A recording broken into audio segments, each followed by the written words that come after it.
Brought to you by Home Hardware and Building Center locations. Homeowners helping homeowners with expert advice. And by the 2013 Honda CR-V, an IIHS top safety pick. Honda is the official vehicle of the Toronto Blue Jays.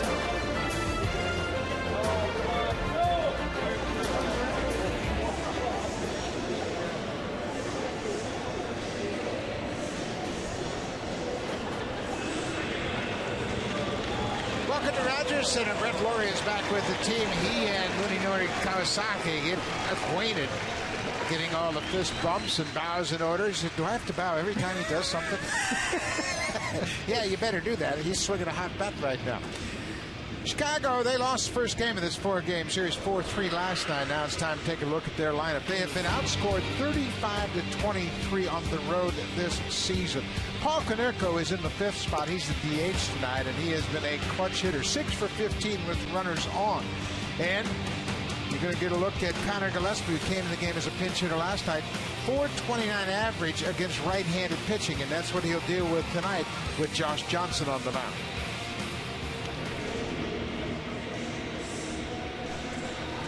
Well, Josh Johnson, his troubles have been documented. He's been behind a couple times and not pitched his best ball game. In fact, suffered his worst loss his last time out. But in order to be effective, he's going to have to establish the fastball inside. He's been pitching some really good pitches down and away and been hit hard with those excellent pitches. And the reason is because he hasn't established inside. He struggled with his breaking ball. That'll come as long as he's aggressive on the mound.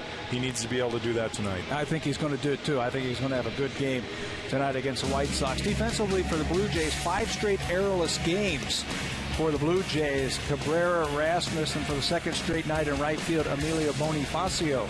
In the infield, just a couple of changes, but one of them is a big one. One on the corner and one at third base. The battery tonight, Aaron Seba, he will catch Josh Johnson. And that one big change on the infield, Brett Laurie made 123 starts at third base last year. Blue Jays welcome him back at third base tonight. Good to see Laurie back on the field, and I can tell you he is pumped up to be here. Josh Johnson, here's the first pitch of the ball game. It's in there for a strike. We are underway. Alejandro De Aza, center fielder, went 1 for 4 in the game last night. He had a strikeout and a walk.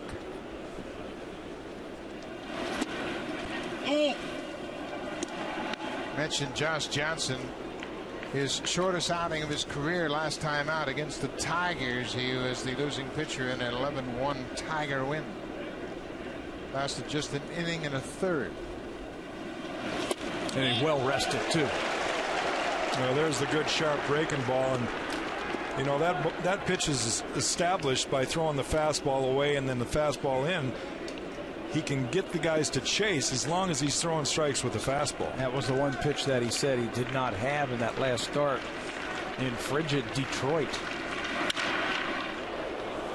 It was a cold afternoon in Detroit when he went up against the Tigers, and he had some trouble. Just never really looked like he was loose and really got into the flow of the game. Well, Buck, already we're seeing his velocity up. 94 there with the fastball. He barely broke 90 in his game against Detroit, and nobody really understands why.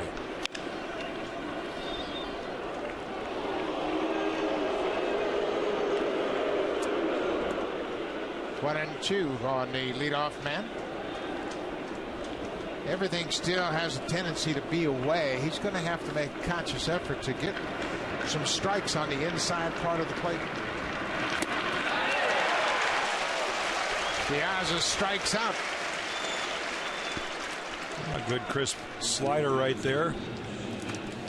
JP setting down and in. He threw it and hit the glove. Already we have seen through one batter a much better breaking ball.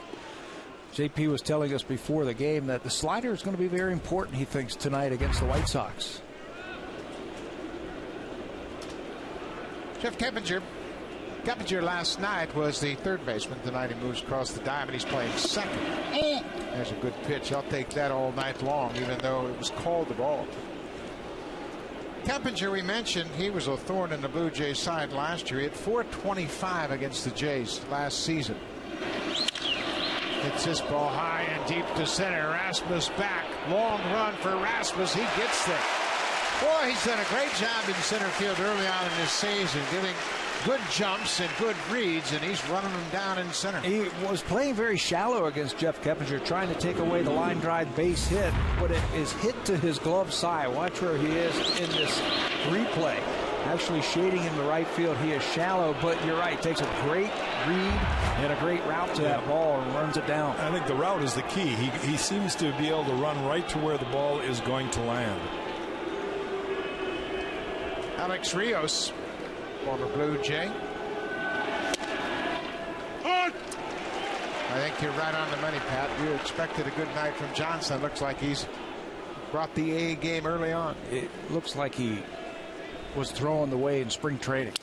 Everything downhill. Brett Laurie, his first chance of the season, he handles it flawlessly. Great start for Josh Johnson. Just 10 pitches in the inning, and he dispatches the White Sox. It'll be Bonifacio, followed by Melky Cabrera, and then J.P. Arancibia, who homered last night.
Really needs to come through with a few more clutch hits, and let's take a look at that lineup now. Top of the order, Emilio Bonifacio. He has led the Blue Jays early on with runners in scoring position. He's just 3 for 8. That's a 375 average. J.P. Arancibia hit third last night and homered in that ball game. It's just the third time in his big league career he's hit third. He is 9 for 27 this year at home, including 4 home runs. And pitching for the White Sox tonight is Dylan Axelrod. He's making his 3rd start of the year. He's 0-1. And he's the kind of guy that's going to try to have the hitters expand the strike zone. He has a lot of movement, very little velocity. And so what he does is he tries to feed off aggressive hitters who are willing to swing outside the zone. First pitch to Bonifacio is a fastball strike. Bonifacio is getting his first look at Axelrod. He's not faced him before, and Blue Jays are somewhat familiar with him.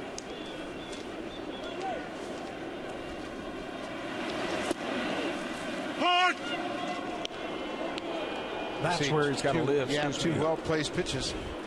Because he doesn't throw that hard, like Jack was saying, he's got to live on the corners. Can't throw that ball down the middle of the plate. Trying to elevate.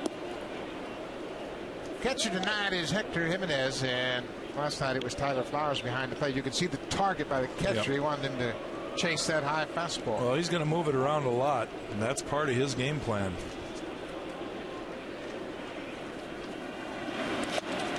Backdoor breaking ball, and Bonifacio strikes out. 1 down. Let's take a look at the defense for the White Sox tonight. This is how they will line up. Good arms in the outfield. Viciedo in left field, Diaz in center field, and Alex Rios in right field, already with 4 outfield assists. Rookie Connor Gillespie will man third base.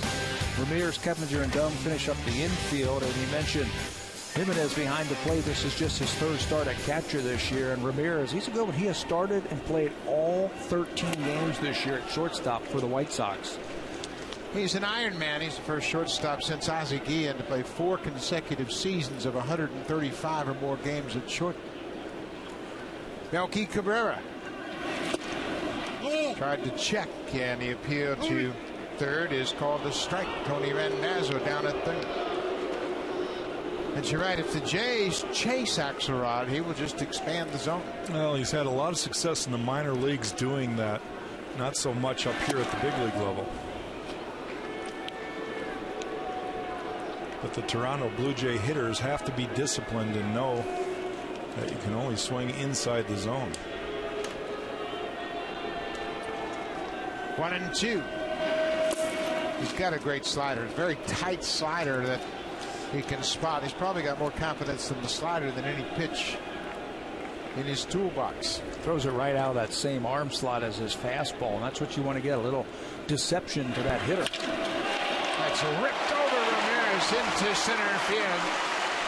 Diaz gets it quickly back into the infield to keep Melky Cabrera to a long single. J.P. Arancibia batting third at a big night last night. He says he's just so much more relaxed at the plate when he starts hitting the balls like this with authority the other way.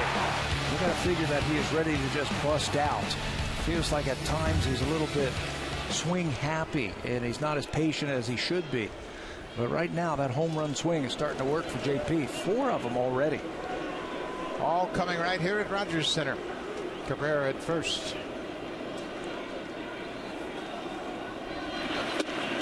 Arancibia really perked up when he heard that Chad Mottola had been named the hitting coach. They were together in Las Vegas when Arancibia had his best season in professional baseball. And Mottola told us we haven't seen the real J.P. Arancibia yet. Back up the middle, that hit Axelrod. Flip to second for 1-1. Wow, what a play by Ramirez. They almost turned 2. And you can see the smile on his face. That ball hit the heel of Axelrod, the pitcher. Arancibia says that should have been a base hit. Yeah, he doesn't find much humor in that one. That was going right back up the middle, but he's able to get his foot on it. And it ricochets, what you know, right to Ramirez, and they almost turn it over. The ball sails a little bit on Clevenger. Well, that would have been pretty. So 2 down. Edwin Encarnacion is the DH tonight.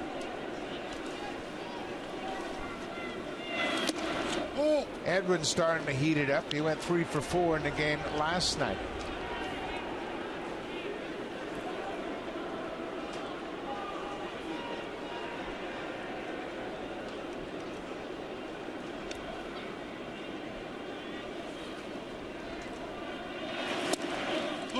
That's the pitch you got to lay off of, that tantalizing breaking ball down and away.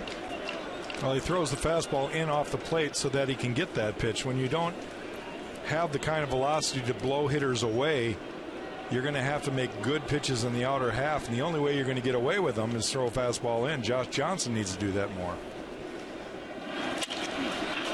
Hot back over the White Sox dugout of play. He's the type of pitcher, and we talked about it in baseball vernacular as pitching backwards. What does that mean?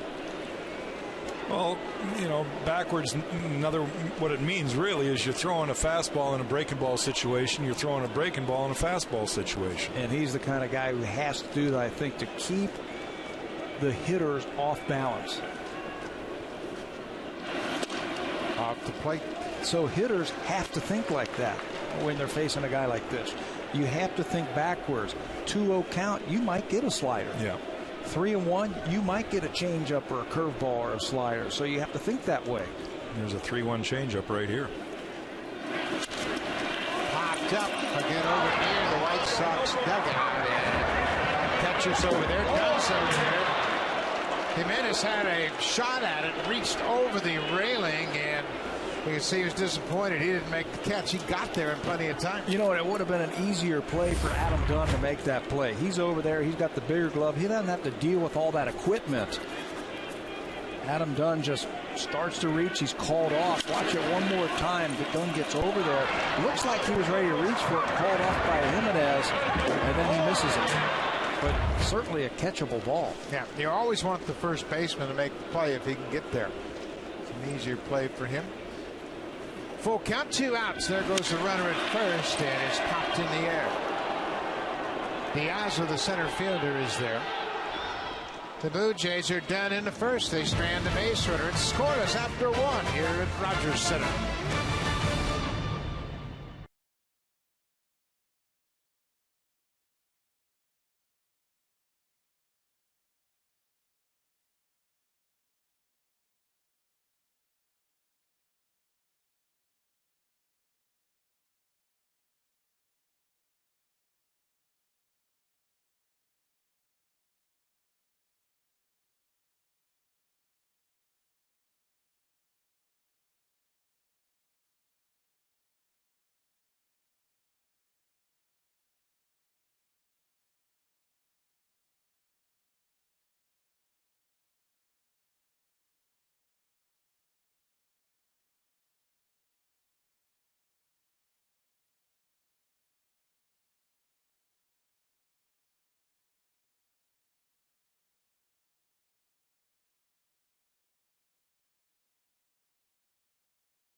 With the Blue Jays, and he brings a lot of energy. You talk about a guy that has changed things a little bit around the Blue Jays. This is right at the start of the game.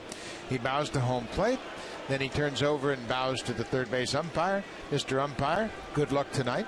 Mr. Umpire at second, same to you, and let's all have a good ball game. I tell you what, you talk about a guy immediately fitting in with the ball club. Kawasaki has been that guy.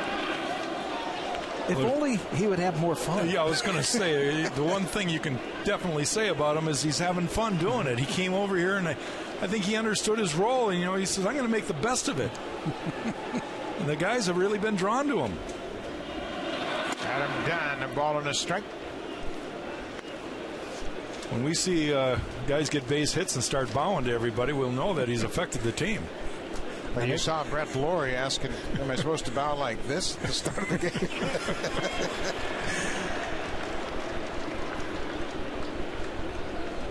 Adam Dunn's had a rough road trip. He's 1 for 23 on the road trip. And he has 4 hits in his last 40 at-bats. But you still have to respect him. And that's why the Blue Jays have those 3 infielders on the right side. Brett Laurie. That is him out behind Adam Lind and in short right field. Look at that. You have to respect that power. And he's prone to the strikeout. 15 strikeouts now and 41 at-bats. Fans, it's time for our BlackBerry Sneak Peek Stat of the Game, brought to you by the new BlackBerry Z10, built to keep you moving. Well, there you see the mile-per-hour difference in Josh Johnson's fastball. Tonight he's been throwing close to 90 miles an hour, or 94 miles an hour. In his second start in Detroit on a cold, rainy, damp, ugly night, he barely could get to 90. So it looks like he's feeling good again early in the game here tonight. And if you went back and you looked at the pitch usage in that start in Detroit, that fastball barely touching 90 miles an hour. He only used it 35% of the time, so something was up, and I bet a lot of it had to do with the cold. I mean, it was brutal that day. He wasn't out there long enough to use it much more than that, just 4 outs. Paul Konerko jumps on that high fastball and rips it into center. Konerko, that's just his 5th hit in 31 at-bats with nobody on. He's been a much better hitter when he's got guys on base. Typically, guys, in cold weather, it's really hard to get a feel for your breaking ball, and therefore you probably want to throw more fastballs, especially early on the inner half of the plate, because hitters don't like it there. But that one, you can see a fastball just got too much of the plate up in the zone. You can't do that to guys like Paul Konerko. He can hit. He just keeps getting better and better the longer he plays. Connor Gillespie playing at third base tonight. And the ball game last night as a pinch hitter. And he struck out against Casey Janssen in the ninth. That snapped his 5-game hit streak. It was 9 for 19 during that streak of 474 average.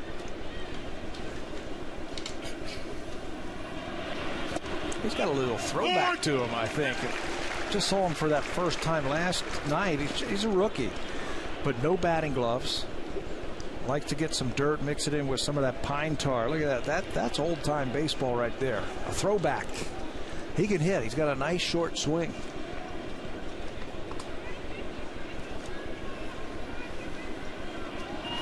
Mentioned his average. Off to a great start to his season. 12 for 28 against right-handed pitching. And there's what Pat was talking about. You don't see many guys that don't use batting gloves anymore. Yep. He likes the feel of that dirt up against that wood.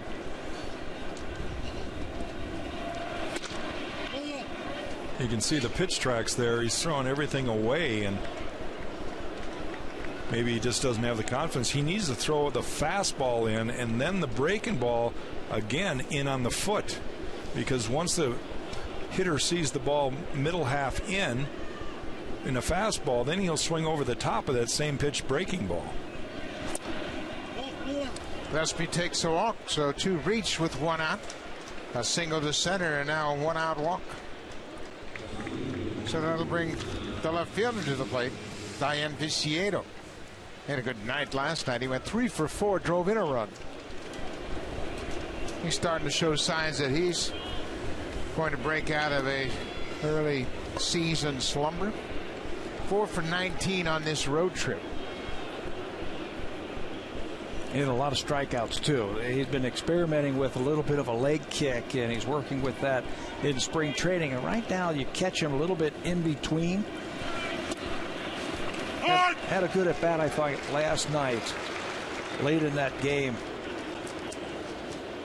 Ended up hitting a double against Aaron Loop, but one of the things that Jeff Manto worked all spring with him was try to get and incorporate a leg kick in his swing just to generate a little bit more bat speed, a little bit more power. Way inside. Well, there's a pitch where he moved his feet. And we'll see if he gets the outer half or if he comes right back in. Ball and a strike, scoreless game, top of the 2nd inning. Konerko singled. He's in scoring position at second. Gillespie at first. Off-speed pitch tapped foul. Viciedo is 24 years old. Last year was his first full season with the White Sox, and they've got some good young position players. Of course, they lost one, Gordon Beckham, the second baseman, who had surgery today to repair a fractured hamate bone. 1-2.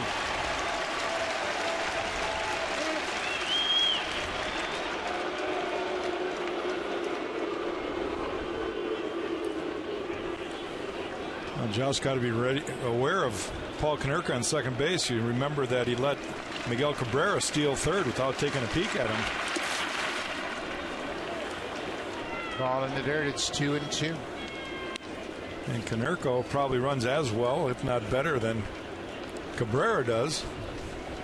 Pitchers just can't fall into a rut and not take a peek at the runners.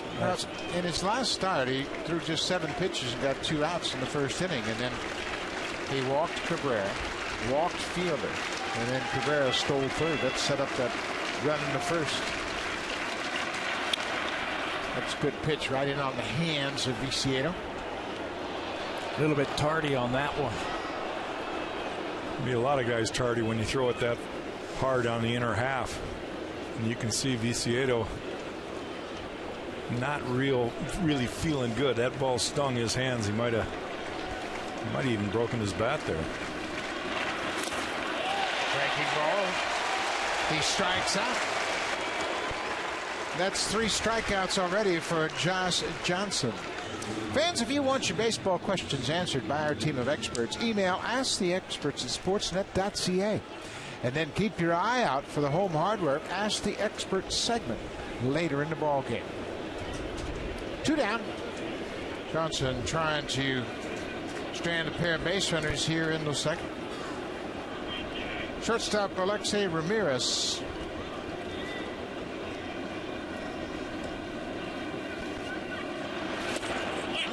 Ramirez has been a clutch hitter for most of his career. Last year, he hit .339 with runners in scoring position and 2 outs. That's where he is right now. He's still looking for his first hit with runners in scoring position this year, but you're right. He could use the whole field, and he'll track that ball a little bit longer with guys on base. Well, he's got a good breaking ball tonight. He had nothing like that last time. Well, out. and the reason for that is that fastball inside. When you're throwing the ball off the plate, making them move a little bit inside, and making them aware that you're willing to come inside, then you throw that breaking ball, and even though it's down in the zone, they're going to start chasing that stuff. Ball and a strike.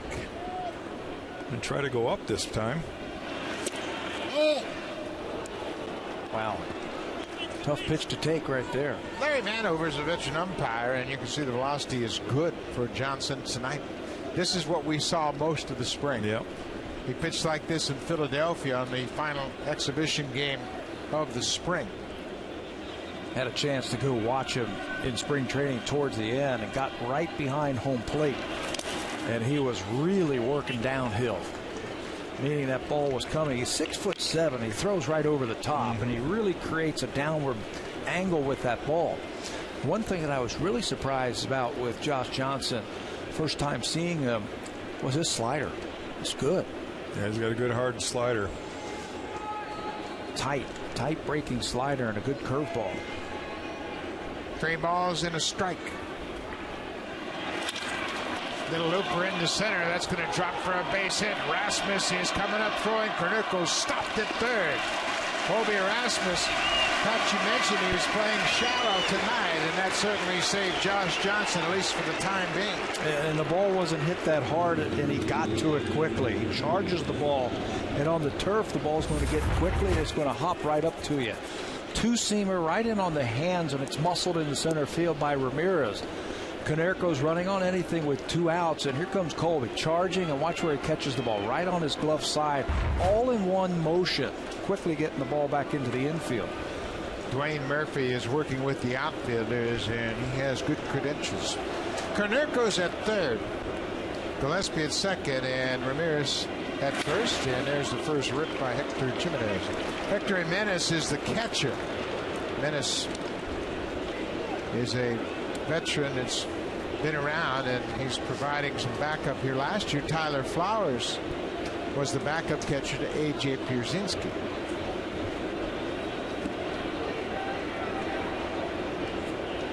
Jimenez is 30 years old. Well, that's a good slider. Boy, it's tough to pick up the spin when he's throwing it as tight as he is right now. And now he's got him set up for anything right here. He can go just about anywhere. Well, there's no sense. I mean, if you can get a guy swinging and missing right there, you got to come right back with it. See if he'll do it twice in a row. You got JP doing a good job of blocking this ball, keeping it out in front, and you can see he's sitting dead red. When a guy misses that bad, he's looking for a fastball. There's no sense giving in to him. So you say don't even mess around. No, just throw the same pitch in the same spot. Just see if you can do it. Keep it down. 0-2, 2 outs. And he did. Chase that one. Yeah, you got 3 pitches to throw, 1 good strike. That's a good way to look at it. I like your percentages. Well, you just don't want to leave it over the middle where in their what I call the whooping zone. Aaron Seavey has it go off his glove. Konerko comes home, and they score a run. White Sox have taken a 1-0 lead on the wild pitch by Josh Johnson. Boy, that's a tough one when you're ahead of the hitter and a chance to get out of the inning. They let one get away. Yeah, you hold on to that ball just a little bit too long. Going for the strikeout. Looked like it might have been a slider. That's a slider. See how much more it breaks laterally instead of vertically. And that's a tough one for a catcher, Buck. You can address that. It's hard to get your body out in front of that and knock it down. Skipped right past him. 2-2 now. There's the strikeout. 1 pitch too late. The White Sox score a run to take a 1-0 lead. We'll go to the bottom of the second. Adam Lind will start things off. Lind had a pair of hits last night. Brett Laurie with his first at-bat of the season. And Colby Rasmus when we come back.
Hannibal every Thursday. Lots of fans here at Rogers Center touring the J shop, checking out the new memorabilia for the new season. That guy's got an armful right there, making sure that his son has the latest and greatest Blue Jay item. Yep, try it on. Perfect.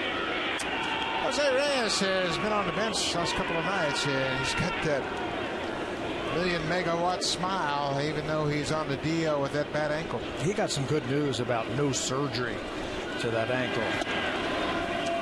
Went down to North Carolina and had an ankle expert look at it, and they guaranteed him that he didn't need surgery, and they thought that the recovery time might be shortened a bit. All good news. Adam Lind picks one inside. Then had a pair of hits in last night's game, creeping up toward 200. We talked about it last night, how he feels great at the plate. Just hasn't had the early results he would like. Sharply hit. Jeff Tempinger flips it to Dunn, 1 out.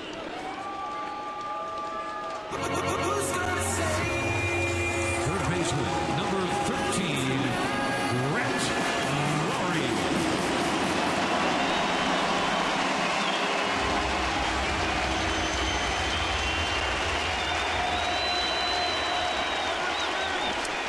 Blue Jays got the third baseman back. Brett Laurie injured himself during the WBC and didn't play in the WBC, so he hasn't had an awful lot of bats this season. Goes after that first pitch breaking ball. Laurie played in 7 games before he joined Team Canada during the World Baseball Classic. It was 4 for 17 in spring training, but that was early in March. Timing can be a little bit off. You're even facing A-ball pitchers, and there's a huge difference between pitchers in the Florida State League and big league pitchers. They just don't have that type of command. Breaking ball strike. Always behind 1-2. So if the timing's off just a little bit, it's understandable. Having him just in the lineup, the energy that he brings, his bat, and his great range at third base. Strike 3 called. Fastball on the outside corner. You can see the location perfectly executed by Dylan Axelrod. That's his second strikeout of the night. That's where he has got to live to be effective. Down and away. You can't give up on that ball. Got to stay right with it.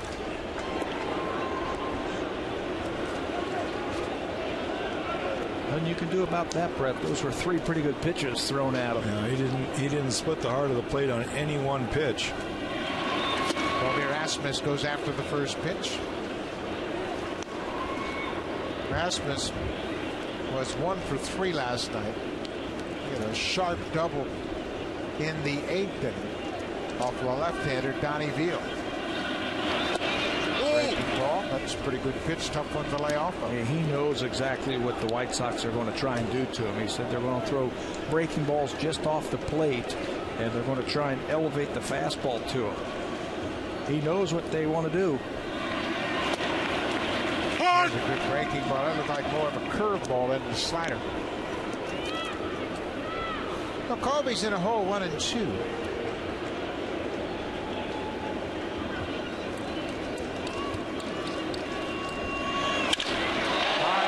To center, Diaz turns and runs, looking up, home run, Colby Rasmus. Number 4. Pretty good game plan. They said they were going to try and throw breaking balls. They were going to try and get it to reach for him on the plate and then elevate the fastball. Everything that Axelrod threw up there was exactly what Colby was looking for. He just made one mistake. He didn't elevate that fastball. He threw it right into the zone where Rasmus has been crushing balls this year. He is a low ball hitter. He goes down and gets that bad boy. There's something about when he hits the ball and he squares it up, the sound of the bat hitting the ball, you almost know. You don't even have to watch. You can almost know that it's gone. Storis. Rasmus took Axelrod deep last year. And in that series in Chicago, if you remember, Rasmus had that big series in July. And he took him deep in the first inning. Off-speed pitch. Colby Rasmus had a career-high 23 home runs last year, and Brett Laurie, he's glad to be back with the big boys. Oh, right there. His Storis strikes out. That ends the inning, but Colby Rasmus tied it up with one swing of the bat. A 2-out home run to center on Dylan Axelrod, his 4th of the season.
April 30th, and the Blue Jays will welcome in the Boston Red Sox. That game starts at 7:07 p.m. Great prizes to be won. You can throw out the first pitch and autograph merchandise also available. T-shirts. Follow the Blue Jays on Twitter and use the handle @Blue Jays and the hashtag #LoveThisTeam. For tickets, call the Blue Jays at 416-341-1234 or log on to BlueJays.com to order your tickets. Top of the order. Alejandro Diaz, the center fielder, waves at one.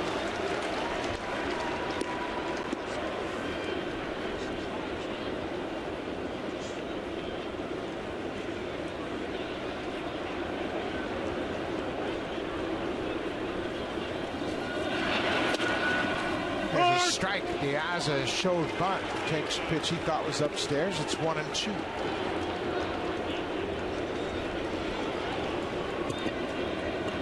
When you throw the breaking ball down in the zone, then throw that high heater up in the zone, what do the hitters want to look for? They have to be guessing. Piazza goes too far, and Seavey goes to first. It's another strikeout. Johnson's got 5. He was guessing right there. We mentioned the Red Sox would be in town on April 30th, and we certainly wanted to send our condolences and prayers and thoughts with the victims of the bombing in Boston. And all around baseball, everybody is honoring the victims. And how about the Yankees tonight? They're playing at Yankee Stadium. And in the 8th inning of their game, they're going to play Sweet Caroline. That's what the Red Sox are used to at Fenway Park. So as a tribute to the victims of the bombing, the Yankee fans are going to sing Sweet Caroline in New York. That's pretty awesome. I think so. So many people are comparing it to what New York went through back in 2001. Either case, it's just a terrible thing. There's so much hate in the world that baseball is trying to do their part in showing one of the greatest rivalries in the game, that they're willing to accept a little. A lot more important things in sports, that's for sure. Jeff Keppinger, the second baseman, fights it off and fouls it down the right side. 1-1 ball game. Well, you see 3 pitches there on the inner half, and you saw that last swing by Keppinger. Those are the kind of swings you'd like to see when you're pitching. Guys can't do much with balls on that side of the plate.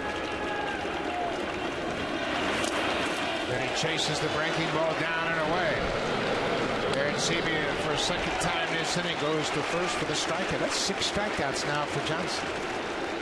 Well, he's getting hitters to do exactly what Dylan Axelrod wants him to do, and that is expand the zone. He's doing that by establishing the fastball in.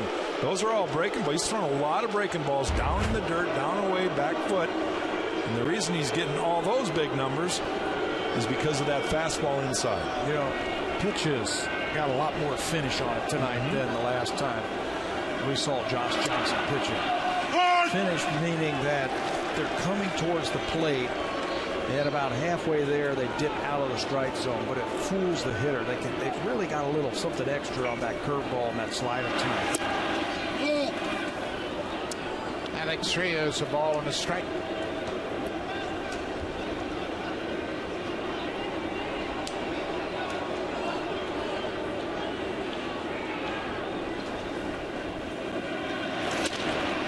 Just off the plate inside.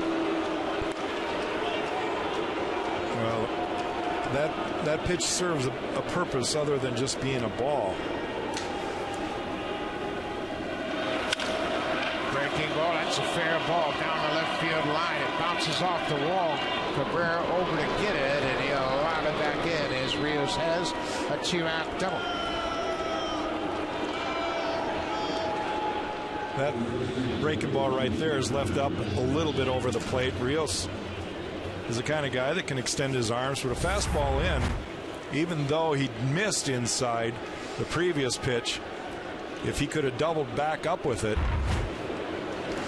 he's not going to take those kind of swings. Yeah, when you face those guys who are hot, and Rios is hot. He came into this game at 360 with 4 home runs. They don't miss mistakes when they're swinging the bat like that. Opposite field, Melky Cabrera on the track, up against the wall, makes the catch. Dunn made a bid for an opposite field home run, but Melky Cabrera ran it down on the warning track in the left. The White Sox strand the base runner. Long run by the left fielder Cabrera just before he hits the wall.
Kawasaki last night had an interesting night. He bows as his Stores crosses the plate with the home run, and he slices this ball to the wall in left center for his first major league triple. And he has provided an awful lot of energy and a cultural change to the dugout of the Blue Jays for sure. Well, they're having fun with him, and he's playing well, and that's a lot easier to have fun with a guy that plays well. What was Gibby saying today? That he's having a lot of fun and he's talking a lot, but nobody understands it. But they're having fun with him. He shows butt and takes the ball. Kawasaki played 12 seasons in Japan, and he played on 2 World Series title teams, 2003 and 2011. The SoftBank Hawks won the Nippon Professional Baseball League World Series. Wants this one, but it's foul. And you know what? You just don't know how long Kawasaki's going to play here, but nobody is questioning what he's done so far. He has done everything that you could hope for, filling in for Jose Reyes. That's big shoes to fill, first of all. Reyes is an all-star batting champ, the whole thing. He brings the whole package. The main thing they want to see from Kawasaki, just catch the ball, make the plays at shortstop. Any type of offense that you give us is going to be a bonus. Just catch the ball, make the routine play. And we will weather the storm as Jose Reyes is on the disabled list.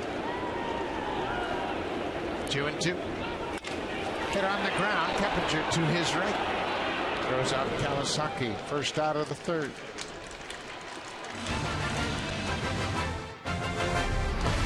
Blue Jays on Sportsnet. Brought to you by the 2013 Honda CR-V, an IIHS top safety pick. Honda is the official vehicle of the Toronto Blue Jays. Beautiful shot of CN Tower in downtown Toronto. Roof is closed here at Rogers Center. Back to the top of the order. Emilio Bonifacio struck out on a breaking pitch his first time up. There's another breaking ball for a strike. They're going to pick on the rookie at third base, Connor Gillespie. That's 3 times now that they have showed bunt, trying to drop in front of the rookie third baseman. See if he can make that play. 0-2. Bonifacio scored a run, drove in a run last night by 1-for-3 effort.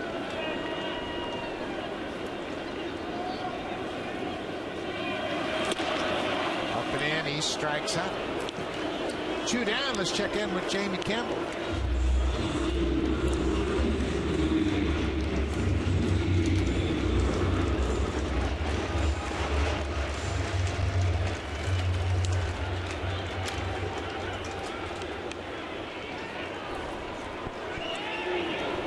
That's a pretty ugly line. Mike Napoli with the big bat tonight. He's already hit 2 doubles and driven in 3 runs. And a homecoming for Tito Francona, too. He's not going to like it. He's going to wish they went back on the road. Well, I've never met a manager who likes to see his pitcher walk 5 guys in 1 inning. Melky Cabrera.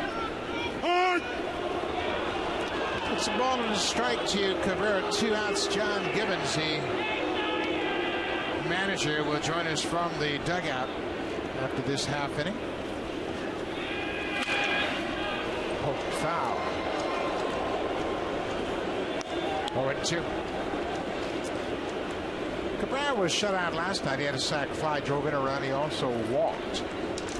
Had 2 RBIs for the season.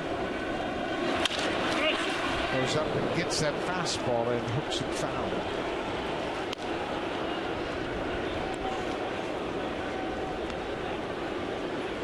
They've got a nice little scouting report on Melky Cabrera.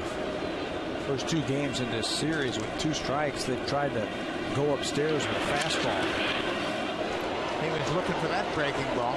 Stayed back and just fouled fouls it back. He had a good at bat last night. Remember that with the high fastball, 2 strikes and a runner at third base? Well, he knows he just missed that pitch. He would love to see that same one.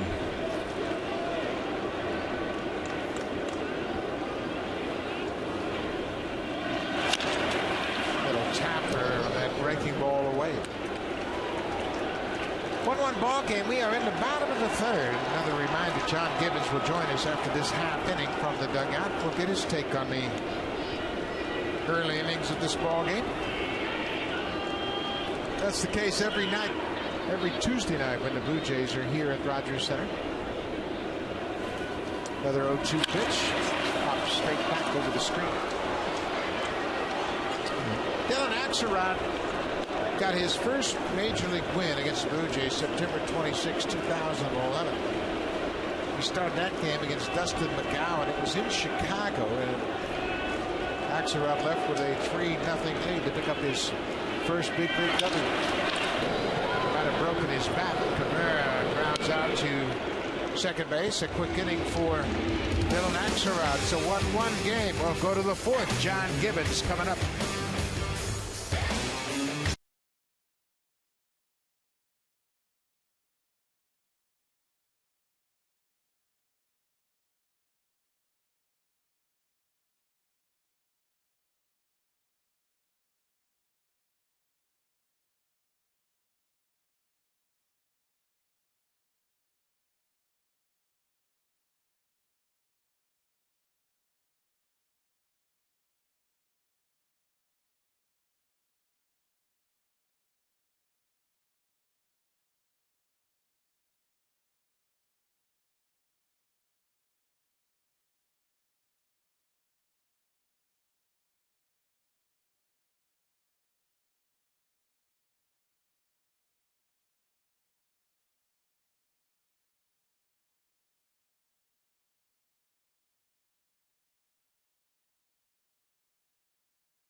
From the Blue Jays dugout. John, we were talking about the home run Colby Rasmus hit. When he squares it up, there's no doubt about it. What's it sound like down in that dugout? Oh, I tell you what, he's got some big time power, and you know, the guy tried to sneak the fastball by him. That's tough to do.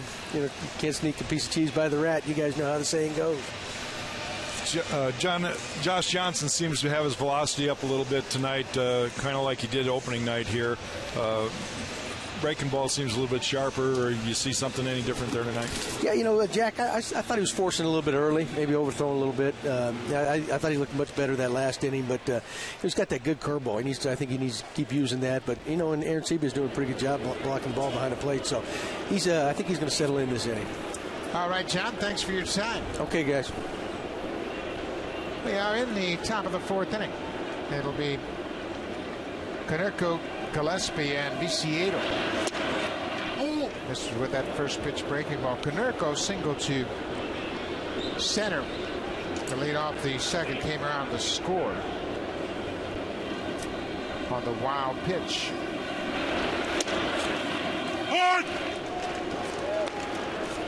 1-1. One thing you got to be careful with a guy like Konerko is you try to trick him with the same pitch twice, and good hitters recognize that. You speaking from experience? I think so. you think you're throwing a good pitch to a good hitter, and you back it up with the same pitch, and you see it lost in the seats out there somewhere, and you wonder why. And the reason is because they adjust. The good hitters recognize it and adjust. 1-2 to Konerko. This ball is driven to right. Bonifacio gets there, and Konerko is down. 1 out. I think that's why starting pitchers, the great ones, and I'll put you in that category. I truly respect your career. It was phenomenal. I think good starting pitchers have to be smart, great athletes, and tough competitors. Yeah. Well, they have to trust their stuff. Josh Johnson, I mean, there's a world of guys that would love to be able to take the mound with his kind of stuff. And he'll start gaining confidence in it again. You know, his first 2 starts he had a tough time locating, but tonight you're seeing a lot better location, and the results are coming because of that. how is it that guys who can throw like that, they feel like they can't get guys out? There are a couple pitchers that I've played against and guys that I have watched who throw 98 miles an hour, and they think they don't have good stuff. They can't get big league hitters out.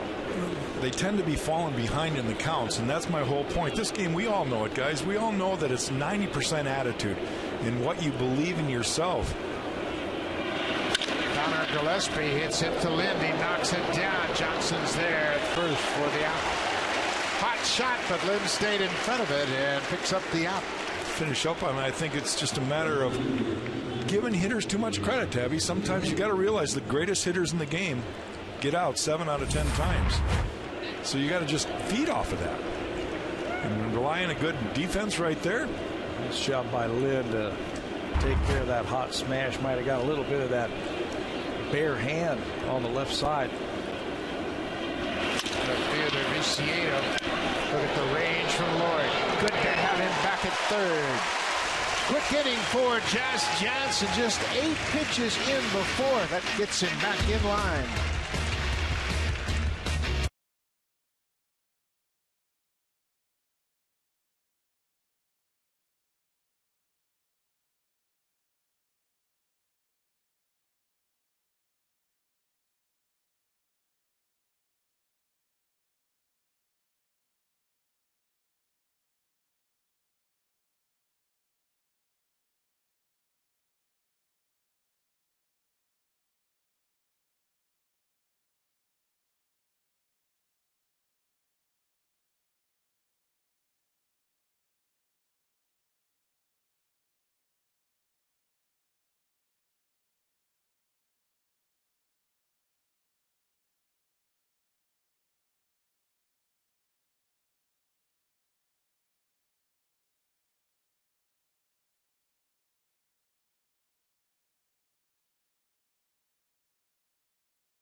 The Blue Jays have done a great job of scoring runs in this series with the home run. Buck Martinez, Jack Morris, Pat Tabler with you tonight, 3 in the booth.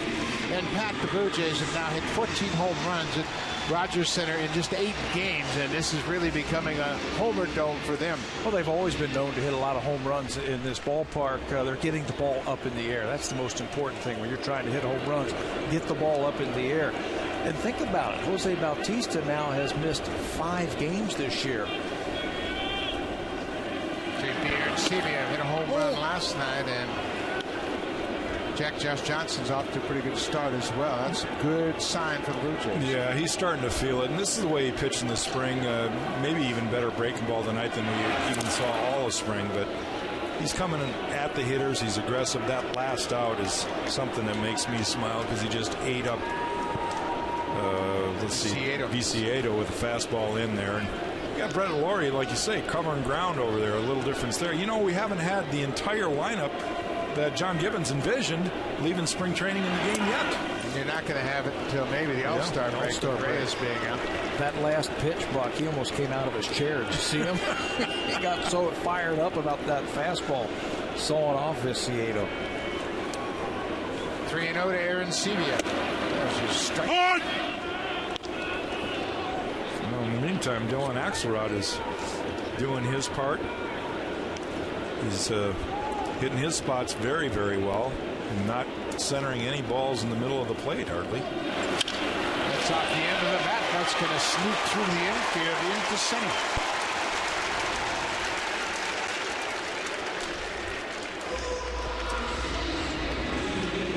Remember, friends, the Edwin Encarnacion bobblehead is presented by the Toronto Star. It'll be given away Sunday, April 21st, when the Blue Jays take on the New York Yankees. The game starts at 1:07 p.m. First 20,000 fans will receive an Edwin Encarnacion bobblehead.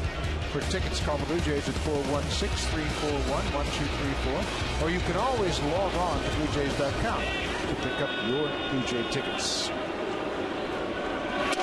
First pitch strike to Encarnacion. Arancibia at first with the leadoff single. Edwin flied out to center field his first time up.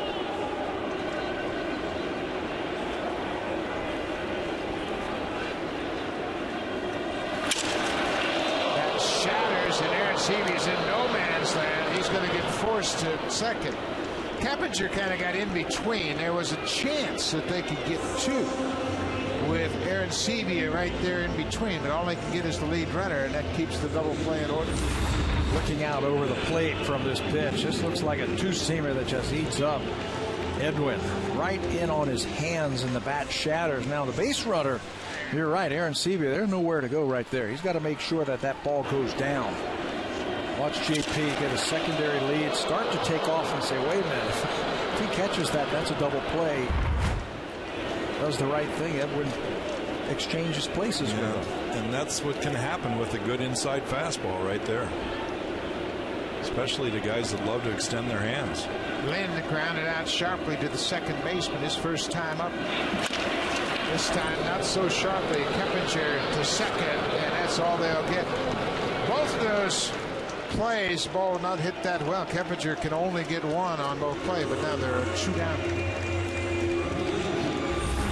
Playing a little bit deeper at second base. Keppinger, he played third base like you mentioned last night, and now with Gordon Beckham out with that hamate injury, Keppinger's going to play some second base. Played a little bit deep there and just couldn't turn the double play. Brett Laurie was a strikeout victim in his first at bat of the season. He was called out on an outside fastball. Let me ask you this. How in the world does Dylan Axelrod break bats at 87, 88 miles an hour? Well, that was a tailing fastball. It really ran in hard. The hitter sees it out over the plate, and he starts to swing, and he's committed, so he's going to take that full swing, and it runs in on his hands.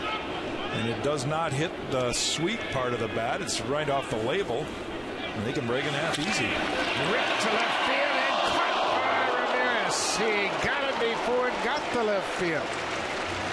With his back turned towards second base, he spears that line drive, and Laurie is denied his first hit of the season. It's a 1-1 game. We'll go to the fifth. Now it's time for a Blue Jays Central update. Here's Jamie Campbell and Greg Zahn in the Black and Gray broadcast studio.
Josh Johnson threw just 8 pitches to set down the White Sox in order in the fourth. Shortstop Alexei Ramirez goes after the first pitch. This is exactly what I expected from Johnson when I watched him all spring long. Command of the strike zone, ability to get his fastball to both sides of the plate. Ball is driven toward the alley and right and hit deep, but Bonifacio gets there just shy of the warning track. You know, one thing that's been impressive with Josh Johnson also tonight against the right-handers, that two-seam fastball riding hard, right in on their hands. You've seen a lot of righties pull their hands in and they just can't extend through on that fastball. Well, that's what they end up doing. They end up opening their hips a little bit. They're trying to get the head of the bat out. One thing hitters hate is to see a pitcher beat them inside. They want to make sure the pitcher knows they can't. So they start cheating that way, and that's when they're really susceptible to that pitch outside or the breaking ball down and away. Catchers pick up on that, or the guys on the bench can pick up on that and relay it to them. Watch the last batter you were just talking about, Alexei Ramirez. Watch that front side open up just a little bit more, a little bit quick, and he just can't get the barrel to the ball. He has to pull his hands in. Hector Jimenez, the catcher, he's 30 years old. He's the backup catcher starting tonight in game 2 of this 4-game series. Signed originally with Houston way back in 2000. How's that ball back? Another good fastball running right in there on Jimenez. One thing we haven't seen Josh do tonight very much at all is throw any off-speed pitches. It's been power, power, power. But he's able to locate, and he's really getting in a groove with those 2 pitches. Keep it simple. Whatever it is, it's working. A run on 3 hits. Ooh. Johnson thought it was pretty good. Manover didn't like it. Boy, he's bunching him up pretty good in a good spot down and away. Well, you start dropping that back door, Uncle Charlie, on. It's just not too much fun for the hitter. Full count. Weak ground ball. Big hop for Asturas, and Menace is out. 6 straight retired by Johnson. Well, this is the one thing that Alex Anthopoulos had on his mind when he went out and revamped the starting rotation. Dickey was good on Saturday, Morrow on Sunday, Burley last night, and now Johnson off to a good start here tonight. And there's such contrast between all 4 of those guys. Alejandro De Aza, he's whiffed twice tonight. Let's don't forget about Jay Happ also. Oh, by the way, he's just leading the team in wins. He's so great. He's been the most consistent of all of them. Line to left. Cabrera is right there. Takes it about knee high and left. Another good inning for Josh Johnson. He's retired 7 straight. Colby Rasmus will lead things off. Last time up, he went deep to center to knot it at 1-all.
listeners can watch every Blue Jays game this season on Sportsnet live on your smartphone. Visit RogersAnyPlaceTV.com/sports to get started. You can take your smartphone with you when you're buying all that Blue Jays memorabilia, and you won't miss a pitch. That looks good. Whose name's he got on that? Josh Johnson. Oh, perfect time. That's good karma. Heck of a ball game. Contrasting styles of pitchers have pitched well here. Both teams with just one run on 3 hits. Pete Walker getting a first-hand look from the eyes of J.P. Arencibia about Josh Johnson. Arencibia, of course, learning Josh Johnson, and Pete Walker getting to know both of them really for the first time as the pitching coach. Well, it does take time for everybody to kind of settle in. You know, 1 or 2 starts does not make a season, and tonight it looks like Josh is a little more determined. He's starting to get a feel for things and being a lot more aggressive. Is that what you would call the definition of the game face? That's exactly what I was thinking when I saw that. I think that look right there is, when are you going to score some runs for me, face? No, I think he's thinking, okay, this is what I'm supposed to do, and those other guys will take care of their own business. Exactly. Rasmus hits it hard. Keppinger from his knee. Good hustle by Rasmus. Keppinger had a little trouble getting to his feet. He went to his right, down on his knees to catch it, and Rasmus has his second hit of the night. And he just couldn't get enough on that ball to get him over at first base. He plays very deep. Both he and Ramirez, the shortstop, play very deep to take hits away like that. And again, he just couldn't get enough on that throw. He goes to his knees. Momentum taking him to the outfield. Not much on that one, and Colby legs it out. He knew that he had to get rid of the ball quicker than he couldn't get his feet underneath him, so he just let it go, and Colby hustling there. Yeah, all arm right there. It's interesting. Robin Ventura, the manager, is out talking to home plate umpire Larry Vanover. I wonder if he's talking about, you know how Colby stands up in the box and close to the plate, that maybe when he strides to hit the ball, maybe he thinks one of his foot are out of the batter's box. It's the only thing I could think of.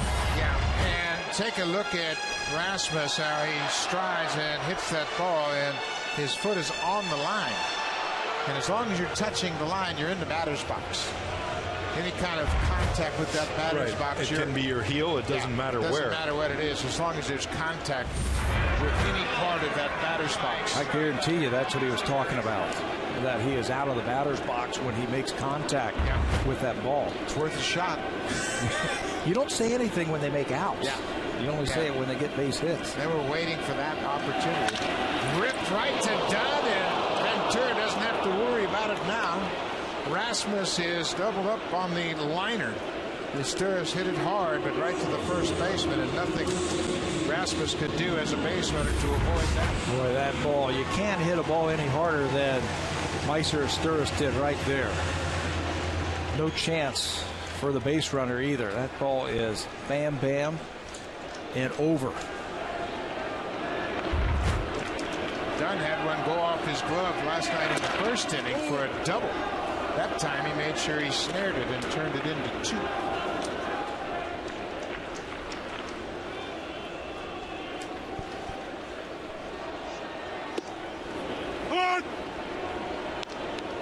Ball on the strike on the Blue Jays shortstop Munenori Kawasaki. Chokes up on the bat for better bat control, and he can do some things if he stays back, puts it in play. There's an off-speed pitch. Not a lot of power there, and the White Sox know that. They are playing him around the left field, and they're very shallow in the outfield. That worked to the Blue Jays' advantage last night. Chase that pitch with 2 strikes. Couldn't take anything too close. There you see the shallow outfield. Infield couldn't be any more straight away. Straight away, and they've shortened up a little bit on the left side because of the speed of Kawasaki.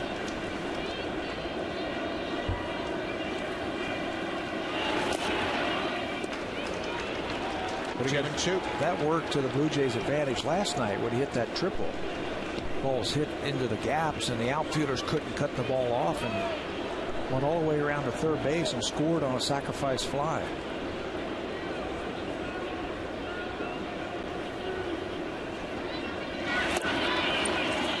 Inside. One other thing we're seeing here with their catcher Hector Jimenez is he will get ahead. When Axelrod gets ahead in the count, he will literally stand up, almost, standing a little high, and show that high fastball. He wants to go up in the zone, and he'll tap the ground sometimes. No swing, and Kawasaki will go to first with a 2-out walk.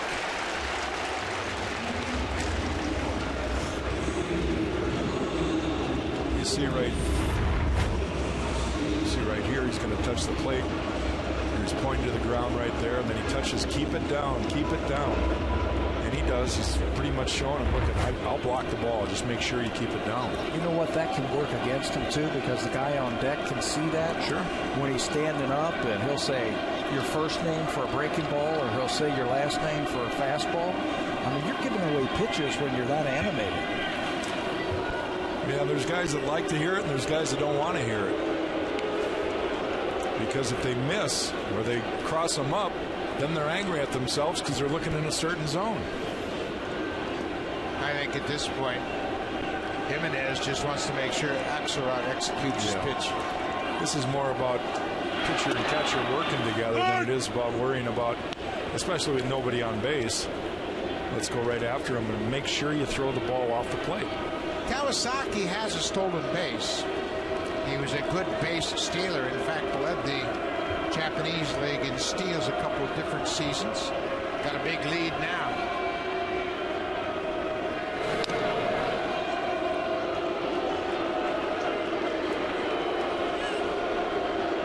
Leadoff man Emilio Bonifacio has struck out twice.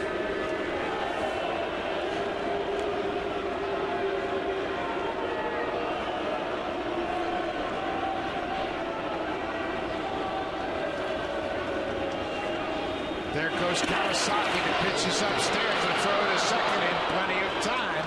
And the inning is over. We'll go to the top of the sixth, headed to the top of the sixth, and here comes the Home Hardware Cleanup Crew, brought to you by Natura, Home Hardware's exclusive line of safe, environmentally friendly cleaning products.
From the Children's Aid Foundation, the TD Comfort Zone, courtesy of TD.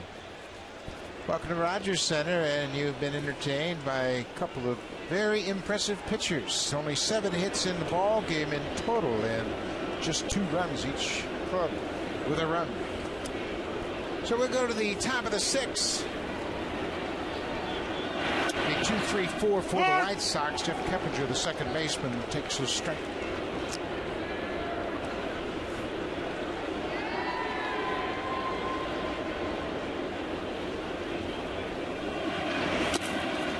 breaking ball down and away. I don't care who you are, what kind of ball club you have. When you get good pitching, you look like a good team. Well, and that's why it's such a prized commodity. You look like a different team, don't you? Yeah. You play the game crisp.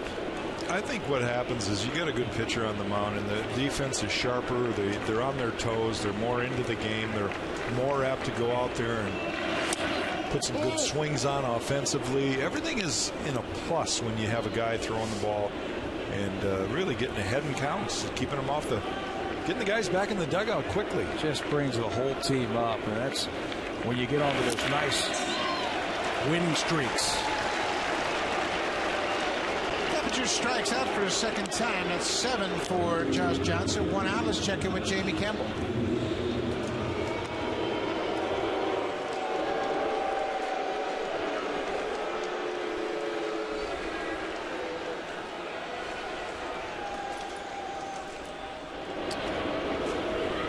Matt Waiters with his second home run of the season. Jake Arrieta on the mound for Baltimore. Arrieta has 3 walks and 3 strikeouts through 3 2/3. Alex Rios always hears the Bluebirds when he comes back to Rogers Center. He's signed, of course, as a #1 draft pick with Toronto. He's behind 0-1. Rios had a phenomenal season a year ago. Only 2 major leaguers in the big leagues accomplished what Rios and Ryan Braun did. They each hit 300. They had 30 doubles, 25 home runs, 90 RBIs, 20 steals, and 300 total bases. He has always been the total package, I think. And there was always thought when the Blue Jays exposed him to waivers that he would take all of that talent one year and put it together. He's got power and speed. He's a good outfielder. He's got a great arm. I told you about the 4 assists that he's already had this year. He can't check his swing on that sharp breaking ball. Back-to-back strikeouts for Johnson here in the 6th. The Sportsnet charity broadcast auction is presented by TD. In the Jays Care Community Clubhouse tonight, youth assisting youth.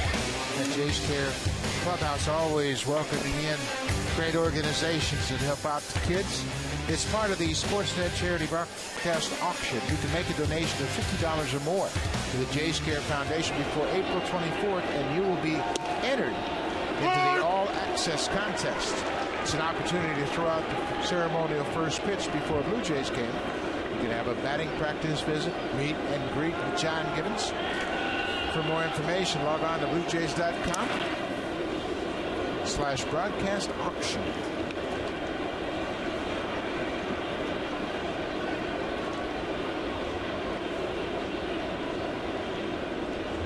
Josh Johnson with 2 outs here in the 6th. Jack, Adam Dunn's got great power. He's got power the other way. Almost powered one out here. How would you pitch him? Where do you find a weakness in his swing? Well, most guys with power love to extend their hands. Ground ball. Laurie is in shallow right. Quickly to first, and Johnson retires his Sox in order. 10 straight set down by the big right-hander. It's a 1-1 game, middle of the 6th.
pitch-by-pitch and enjoy in-game video highlights. The app is available on the iPhone, iPad, iPod Touch, Android, and BlackBerry Z10. Season-long subscriptions packages are available for $19.99. Visit BlueJays.com for more details. At Bat 13 is the official app of Major League Baseball. And I'm looking at it right now. It is absolutely perfect for watching games, keeping track of everybody around you could baseball. imagine.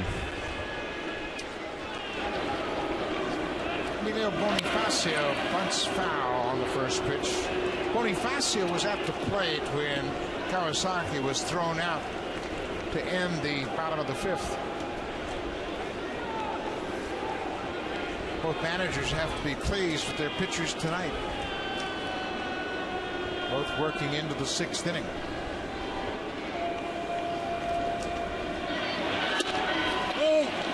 You know, baseball is a beautiful game, and it doesn't make any difference if you're a #1 pick or if you're a 30th round pick. Axelrod was the 30th round pick of the Padres in 2007 and was eventually released. That ball is drilled to right. Rios got a good jump and makes the catch. How about the guy we saw last night pitch for the Blue Jays, Mark Burley? He was a 38th round draft pick by the White Sox and made it all the way to the big leagues. Had a great career too. Yeah, there's no rhyme or reason to a formula. You sign free agents, you take gambles on 38th round picks, and Axelrod was released by the Padres in 2009, but he wanted to continue to pitch and actually pitched in independent league. He was signed by the White Sox from the Windy City Thunderbolts. Household name. You just never know where you're going to find pitching. Of course, you come from an area where there was a lot of independent baseball played up in Minneapolis, and they have had a rich tradition of sending players to the major leagues again. Some good ones. Didn't you pitch independent ball? I did after my big league career. I went back and pitched a half a year with the St. Paul Saints. Yeah, that's the team where Strawberry was on our team, yep. And had a lot of fun. Had a chance to go back into pro ball, but made a bad choice at the time. Well, the Frontier League is interesting, and it was basically in the upper Midwest, most of the teams, and they've moved around different franchises, but they've sent 23 players to the big leagues.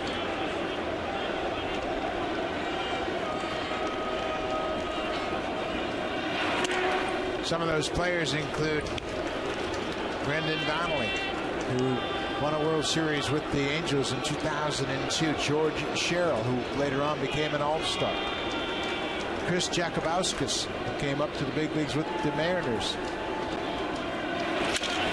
This is popped up over near the seats along the third baseline, and Gillespie gets there, and Cabrera is retired.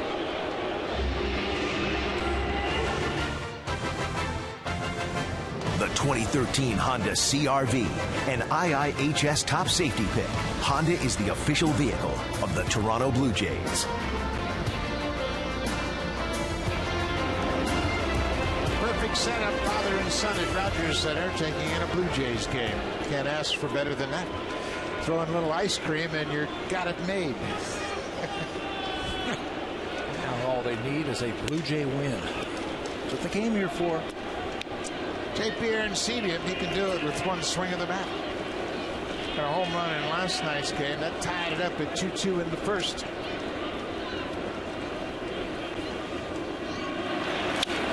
He was thinking about it.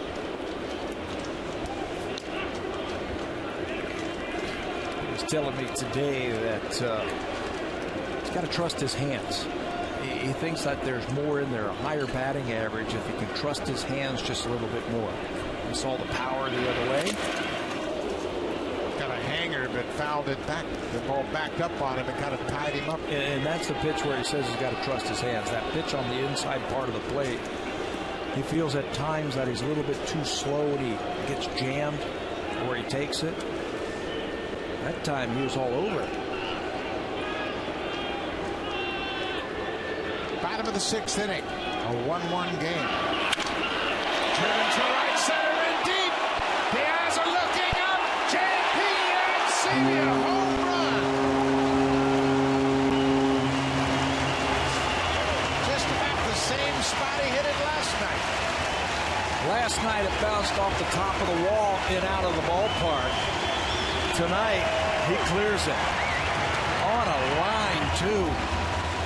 2 strikes. You've got to be confident with your hands that you can stay short and stay quick. And with his power, he's got outstanding power. It's going to go. Not a lot of movement with the lower half. That's all with his hands right there. And look how far he hits it. Number 5 for Arancibia. Encarnacion hits one into center on the first pitch. Picks up his first hit of the night. Well, Axelrod has got to hit his spots for him to be successful. It's a fastball with 2 strikes, and watch how this ball leaks back out over the plate. He doesn't get it high enough. Yeah, him is trying to get him to run the ball up, leaves it out over the plate. That one got belt high inner half, and Edwin drives it. So basically what you're talking about is here's a guy that's been hitting his spots all night long, running the ball off the plate. He leaves 2 out over, and the Blue Jays capitalize on it. This is my point about how challenging it is to be a starting pitcher. 3rd time through the order. He doesn't have enough weapons to show them anything different. That's Bobby Thigpen, who is the acting pitching coach. Don Cooper, the pitching coach in his 25th season in the White Sox organization, is at home recuperating. He's been hospitalized, and Bobby Thigpen is the bullpen coach that's serving as the pitching coach. Hector Santiago was very effective here last night. He pitched an inning and 2/3 and didn't allow a thing. So he is cranking it up in a hurry. Of course, Axelrod will have to face Lynn because the pitching coach has made a trip to the mound, and he will have to complete this at bat. And of course, you got Laurie coming up, the right-hander. The next lefty would be Colby Rasmus. They might have been a little bit late in getting Santiago started. It's the 6th inning, and how much more can you expect from Axelrod? Well, the pitch count's getting over 86 pitches, so he's still got 14 or so to get to that mythical 100 mark. Lynn. Yeah, I'm not even talking about pitch count. I'm talking about where they are in the inning. Yeah, and 3rd time through the order. 3rd time through. I think that point is very true. You can throw them one way. You change up then on the 2nd time through. Now the 3rd time through, the batters should all have seen. They have seen all the things that you have to offer. You know, and it leads to why scouts are looking for those power arms. When you're a guy that throws in the mid-90s, there's more room for error. You can get away with pitches because guys just have to quicken up and start cheating with their hands, opening up with their hips. And when a guy is in the mid-80s, like most kids in high school, they've got to be almost perfect, and it's hard to be perfect. Very few people are. You miss those spots, bad things are going to happen to you. Well, to give you an idea, and we've talked about the difference in these 2 pitchers tonight, Axelrod is 6 foot 185, dealing with Johnson, who's 6'7", 250. I mean, it's a totally different ball game. Johnson's got plenty in his tank. I don't care how many pitches he's thrown. Yeah, and Josh is pretty effortless in the way he pitches. You think that he could really muss up another 5 miles an hour, but he's free and easy. Adam Lynn's having a good look at it. Axelrod in this at bat. You know, now that's not to say that you can't play in the big leagues and pitch in the big leagues, because there's been a lot of guys who've been successful at 6 feet and 6'1". How about Maddox and Pedro Martinez? There you go. Right Tim here. Hudson. Yeah. There's a lot of guys. You're talking about guys with phenomenal control, too. Yeah. Sharply hit. Get through into right. Encarnacion is going to stop at second. Rios has a terrific arm. Yeah, he was thinking about it, too. As soon as that ball left the bat of Adam Lynn, he knew that that ball was going to get to the outfield. And his first couple of steps said, I'm going to try and go 1st to 3rd.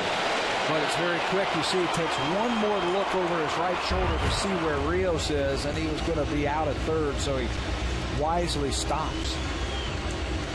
So now Ventura's in a jam, and he's got a lefty ready, but he's got a right-handed hitter at the plate, so Laurie's going to get another look at Axelrod, and he hit a rocket last time up.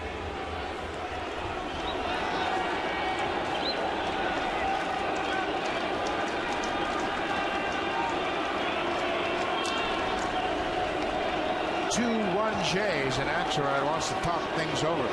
This is what we mentioned about the third time through the order. The hitters have seen the velocity. They've seen the spin on his breaking ball. They've seen everything he has in his bag of tricks. He's got to outwit them now. Yeah, and the one thing a hitter is, it's hard to do in these situations, but is be patient, because the pitcher knows he's just given up 3 straight rockets. You got to narrow down your happy zone if you're Brett Laurie. There you go. Yeah, look for that one pitch. You got to determine, am I a low ball hitter or high ball hitter? Do I like the fastball or do I like the breaking ball? You don't need a 3-run homer. You need a base hit.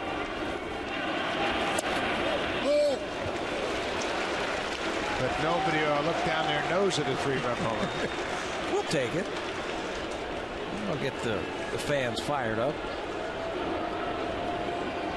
Mark Barron is the bench coach, checking on the defense, make sure they're all set in the right spots. Laurie goes after that breaking ball and taps it foul. Brett Laurie in his first game of the season. They cut short his rehab assignment in the minors, and with Bautista out for a second consecutive game, they felt like, why not bring Laurie up? He's ready to play.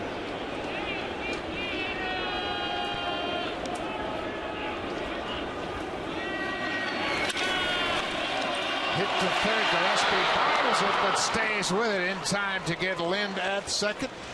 The inning is over, but the Blue Jays on J.P. Arancibi's 2-out opposite field a home run have taken a 2-1 lead.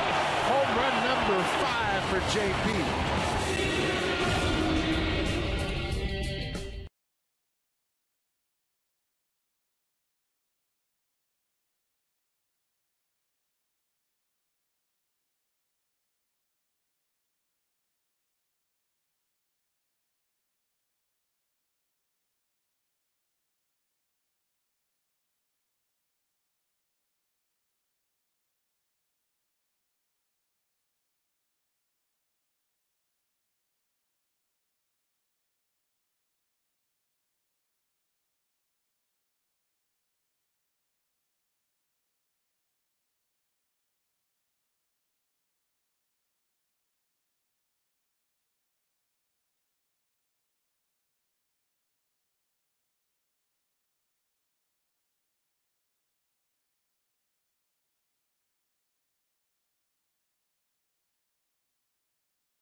He started things off on Saturday in Kansas City. He went 6 1/3, allowed a single earned run. Brandon Morrow said, you know what, I can do that too.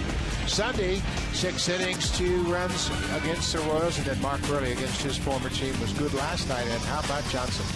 Again tonight, 6 innings, 1 earned run allowed. He's allowed the White Sox just 3 hits. And this is what the fans expected in this rotation, and they're going to see more of that than what we saw in the first week and a half. It just takes a little time. Paul Konerko has one of those White Sox hits.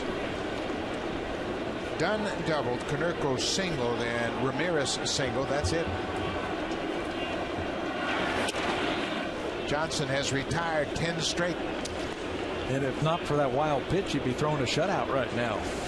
Wild pitch got away from him, back in second. That's the only run the White Sox have been able to muster. Next pitch, he struck out Hector Jimenez to end the inning. Well, right now, Josh is going to have to not let this at bat get away from him. Falls behind 2 balls and no strikes. And he's got to figure out a way to make sure that Konerko doesn't get a free pass. Ball sails off the plate. Aaron Seavy's going to go to the mound. They always talk about first outs of innings, and it's very important in the latter stages of the ball game. Well, it's such a game of momentum too, and your team just scored your run. You got 3 hits the last inning. You want to try to get them back in the dugout, and you see Pete Walker on the phone. He's going to get somebody up and thrown. Josh Johnson at 87 pitches. 8 strikeouts so far. High and deep to left. Melky Cabrera back at the track looking up. Home run, Paul Konerko. And just like that, it's a 2-2 game. Konerko's second hit of the night has tied it here in the 7th. You know, Robin Ventura was a hitter, and he knows that 3-0 pitch can be a special pitch, and good hitters can sit on it. Konerko, he gives him the green light, and he takes him deep. Fastball right down Broadway. Konerko with that great swing. He's always talked about elevating the ball. I've got to get the ball in the air, and he does right there to tie this one up. Well, I've always said this about Paul Konerko. You can't throw it hard enough for him. He's a dead red fastball hitter. And when you get into his count, and that's a fastball situation, he didn't miss it. His 3rd home run of the season. There's a broken bat. Stabbed by Kawasaki. Takes a hit away from Tyler Gillespie. Great reactions by the Blue Jays shortstop. He went to his left. He dove and speared it. And everybody's getting into the act. You know what? You're not going to find a finer play by a shortstop. The first thing, positioning, where he was positioned. You can see him slight pull, and then he gets a good break, and then lays out to take a hit away from Tyler Gillespie. Kawasaki is a 2-time Gold Glover in Japan. What a great play.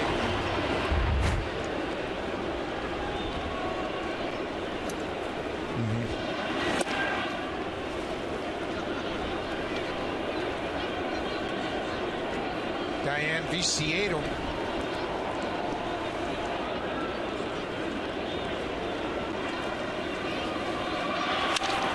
Swinging at the 2-0 pitch, bobbled by Laurie. He recovers in time to get it across the line. Shoot out. Boy, he's quick over there at third base. Knock it down, pick it up, still have a great arm, throw him out. By plenty. Viciedo turns on that one. Laurie bounces a little bit. That's why you got to get in front of it. But how he reacts right on top of that baseball and then picks it up with his bare hand. Quick feet and strong, accurate arm. 2 down. Shortstop Alexei Ramirez shows bunt, takes the ball. 2-2 ball game. Paul Konerko with a leadoff home run here in the 7th inning has tied it.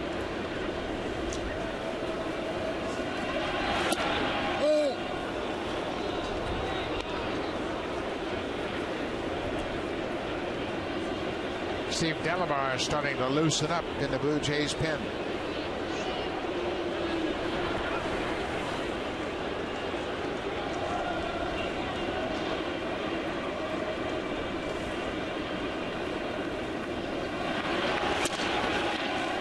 Right on the corner.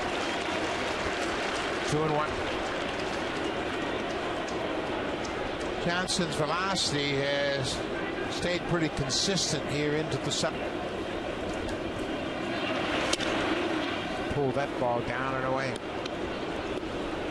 He's been as high as 94 tonight, and he's maintained it velocity right into the 7th.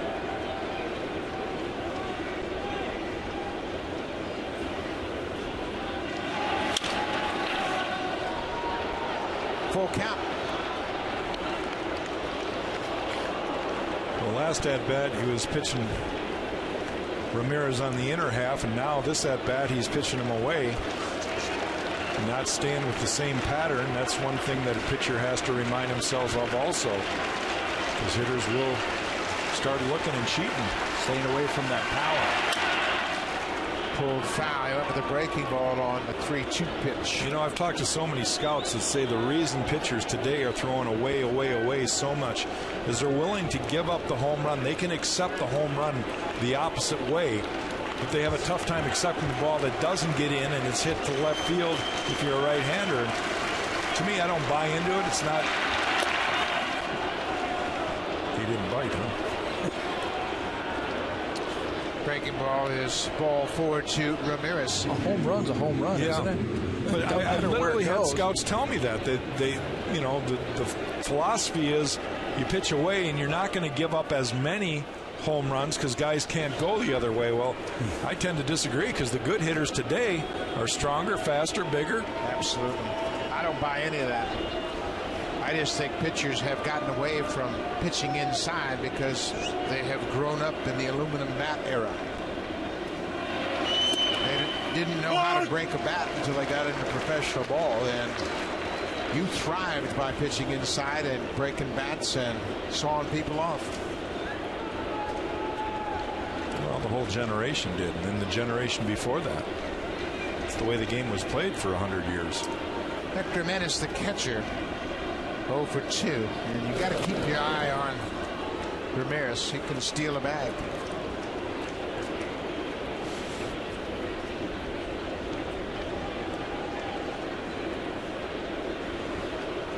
Ramirez has had a career-high 20 steals in the past. That came last year, not running here. And Sevilla on his toes just in case. 4 times in his career, he's had double-digit steals.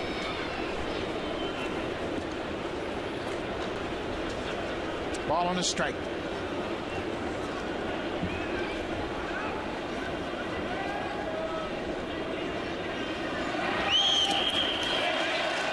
Waves at that breaking ball, and Johnson's ahead, 1-2. Don't know if they would try to steal here. If he gets thrown out, then Jimenez has to lead off the 8th inning. He's got enough power that try to score that runner from first base. 1-2, 2 outs. This is the first time a Jays pitcher has gone 6 2/3. There goes the runner, and the ball is fouled off. That's just to open up a hole right there with 2 strikes. Take your chance that the pitch is a strike. The batter swings away and finds a hole.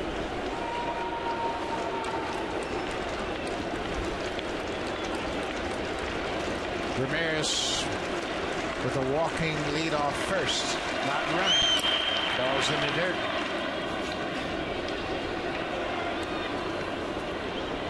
Johnson mentioned 6 2/3. That's the longest outing for a Blue Jays starter this season.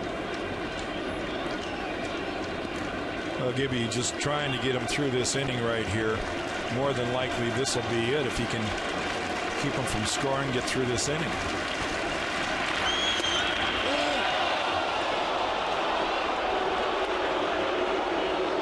Just missed that outside corner. It's a full count. Ramirez will be on the move on this pitch. There are 2 outs. Delabar is ready if needed.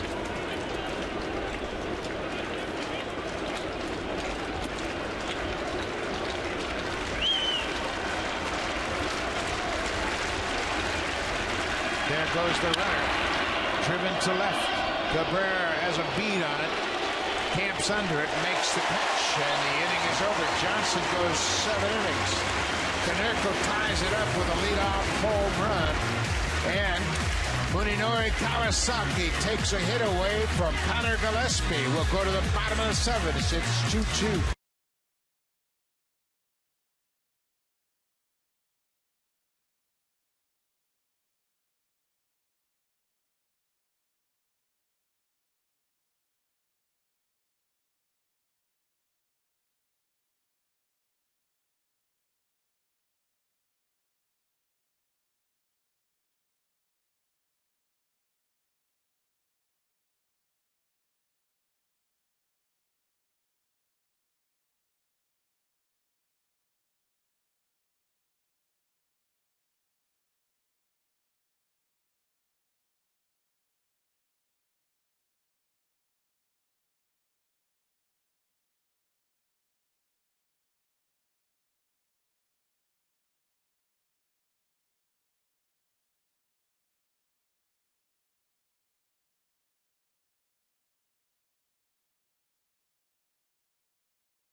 no, and his teammates off to a pretty good start with the bats. Hector Santiago made his 4th appearance here last night.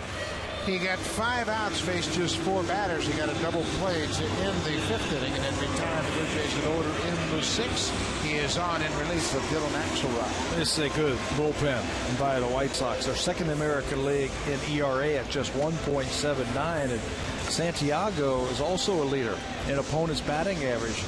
He's only given up 1 hit all season long, and what makes it impressive, right-handers have not gotten a hit off of him yet this year.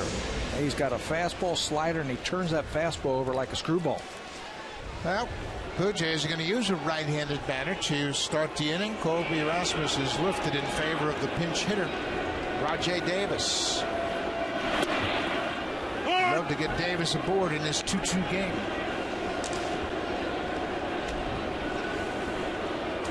Colby Rasmus 2 for 2 in the game.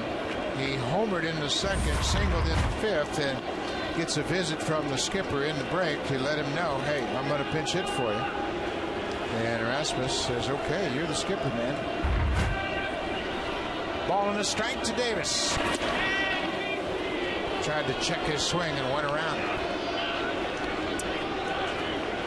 Good night for Colby Rasmus. His 4th home run of the season tied the game in the 2nd. He and Aaron Sebia have gone deep tonight. One thing you see in catcher Hector Jimenez is he loves to run the ball up in the zone. He's calling that high fastball both to Axelrod and already here to Santiago. Better be careful the way the ball flies out of this ballpark. Flirting with danger upstairs. Davis strikes out. That's the first out of the bottom of the 7th.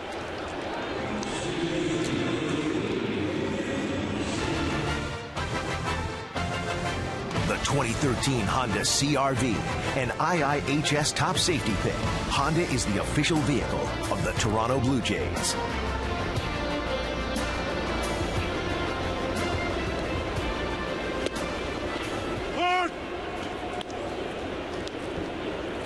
Meister Sturris will turn around and bat from the right side for the first time tonight. He was 0 for 2 as a lefty batter. Boy, Sturris hit one right on the button back in the 5th, but it was right at the first baseman, Adam Dunn, who caught it and stepped on the bag for the double play. That had the makings of a big inning. Bottom of the lineup. Ooh. If that ball gets in there, next batter walked. And it turned out to be a 1-2-3 inning after that double play. Here is the side swing. Looked like a slider that was down and clearly went after it. 0-2. Hopped into right. Rios. Couple of steps in. Is there. 2 down.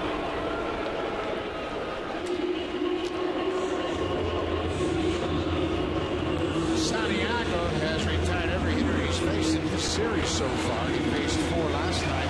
Got 5 outs. And he's got the first 2 tonight. This whole season, he's only allowed 4 base runners to reach base. 1 hit and 3 walks. Told you, this is a good bullpen for the White Sox. They got a lot of arms down there. Minori Kawasaki walked in the 5th. He was caught stealing to end the inning. He's also grounded out.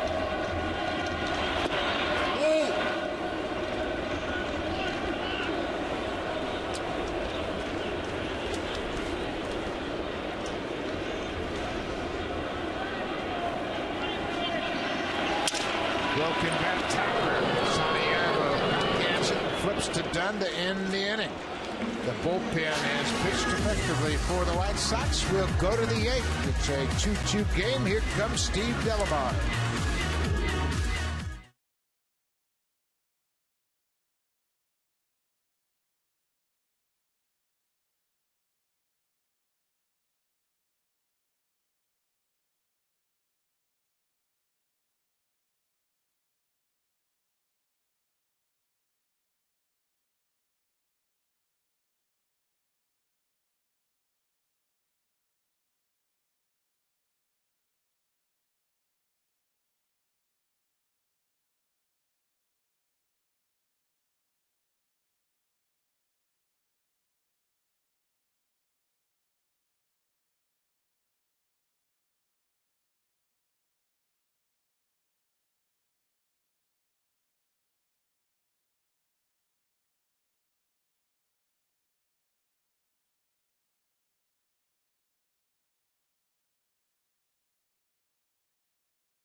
up with anybody. Brett Cecil is off to a great start to his season. Steve Delabar as well. He's allowed just 1 earned run in 7 1/3. Aaron Lope has been terrific, including a 3-inning save in Kansas City. Casey Jansen, he's done a great job as the closer.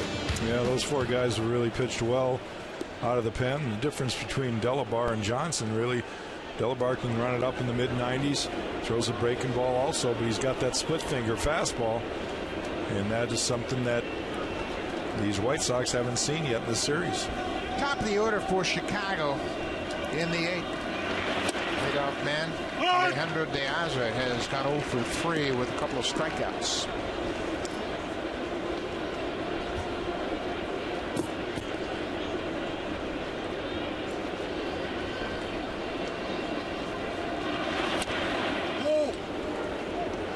Rajay Davis entered the ballgame as pinch hitter. He hit for Colby Rasmus. He takes over defensively in right. That moves the starting right fielder into center. Emilio Bonifacio is now in center field. Big rip and a miss by De Aza. 1-2.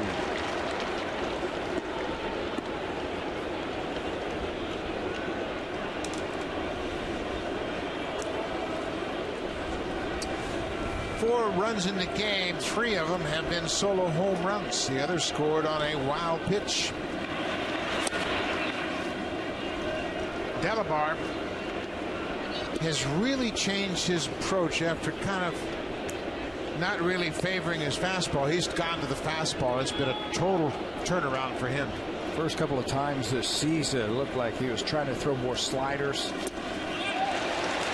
And his best pitch is the fastball. You got to pitch off of that. That looked like a slider from the strikeout. Let's take a look at Josh Johnson. Longest start of the season for the Blue Jays as Johnson goes 7 innings. A terrific start. He was victimized by the wild pitch back in the 2nd. Johnson's ERA at the start of this game 11.05. It's down to 6.91 with a good 4-hit effort over 7 innings. Well, John Gibbons just basically want to get him out of the game and have him something good to feed off of for his next start. You know, I like the length from Josh Johnson. I also like the 8 strikeouts. And those 8 strikeouts ties Brandon Moore with the highest strikeout total by a starter this year.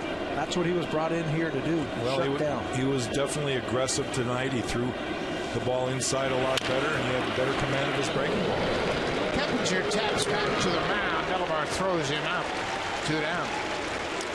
Well, this bullpen's done a very good job of being aggressive. They're getting quick resolutions to the at-bats, and the other night Brett Cecil came in and he got a 4-pitch strikeout, and Delabar has thrown 7 pitches to record 2 outs this inning. You know what that does is it makes them the anti-1 inning pitcher. When you've got quick pitching like that and you've got low pitch counts, John Gibbons can use you for more than 1 inning. A lot of teams nowadays, they fill the bullpen up with 1 inning guys, and they get into these types of situations and they're boxed in. Alex Rios takes a first pitch slider for a strike. That's a new wrinkle that hitters are seeing this year from Delabar. That get me over slider is a very effective pitch. He threw one to Keppinger, and I think it surprised Keppinger. Hit it off the end of the bat, hit it right back to the mound. Add that pitch to go along with that splitter. We haven't seen a lot of split finger fastballs from him yet this year. When you throw 1 inning, which Delabar typically does, you don't need to use it a lot. No. 1 key at bat, 1 key moment in an at bat. And it's a pitch that he's not going to use in the weather that we had in Detroit. So that outing he struggled a little bit also, and it was basically because he couldn't get a feel for any of his breaking balls. 2 balls and a strike, 2 outs. Top of the 8th of a good ball game. Big Adam Dunn is on deck.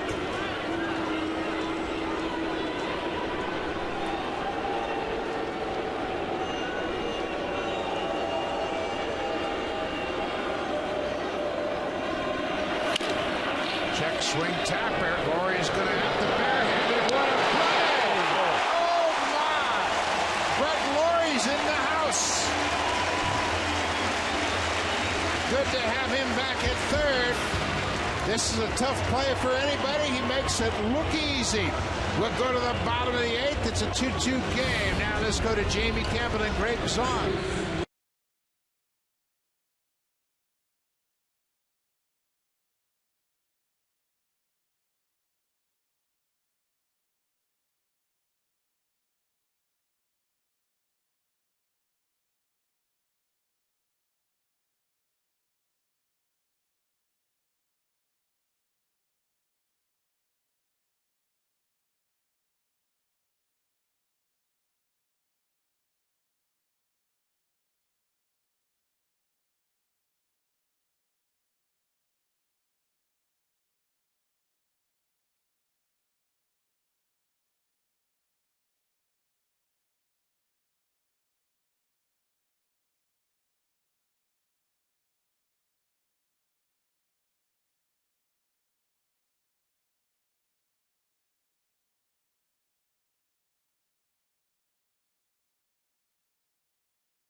Time 8 a.m. Pacific time with Jeff Blair and Dirk Hayhurst. Listen on Sportsnet 590 The Fan and watch on Sportsnet 1.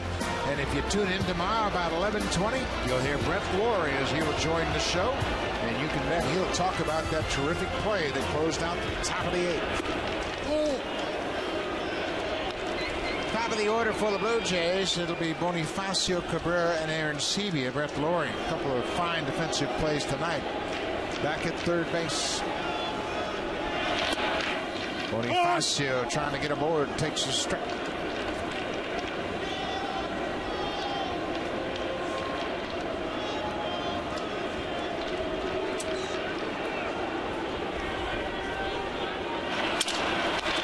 Line right to Santiago.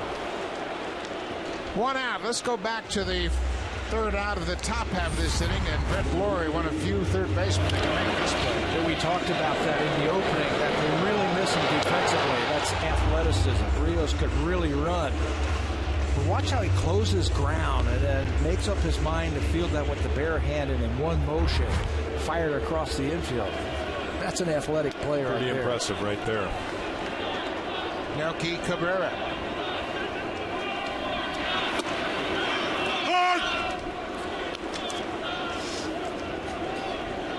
Well, you get the feeling that this game's going to come down to one run. Both bullpens on top of their game. A lot of bullets left for both managers. And it usually comes down to a mistake. Yep. A pitcher makes a mistake or a fielder makes a mistake and opens it up for the opposition.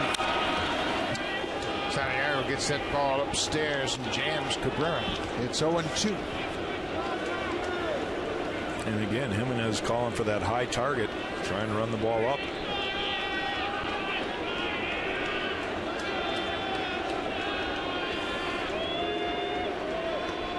They can't get their heads together. Cabrera spoils a pretty good pitch.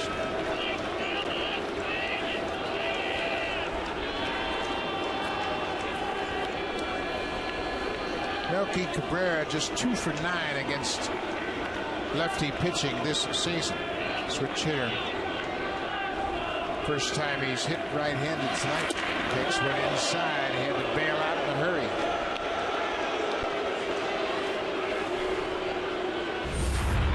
Fastball in right after the screwball. That's why Santiago has been so effective against the righties, the ability to turn that ball over, that fastball.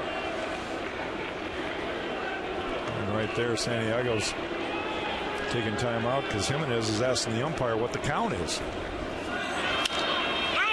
Popped up on the infield. Keppinger's got a beat on second baseman. Makes the catch. 2 down.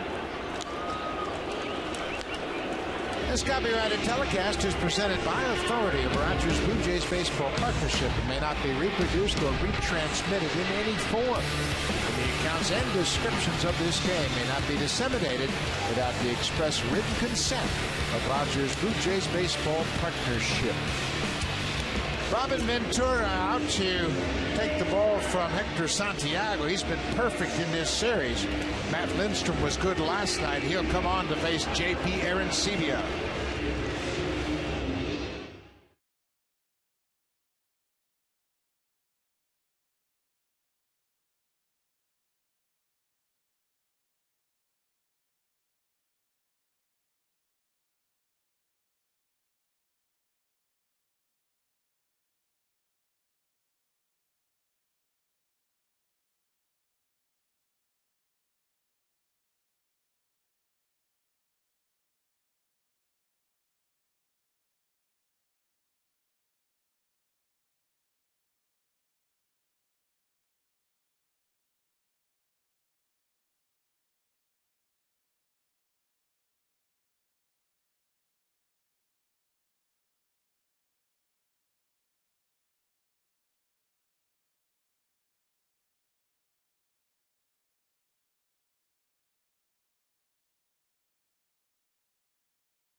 Honda CRV and IIHS top safety pick.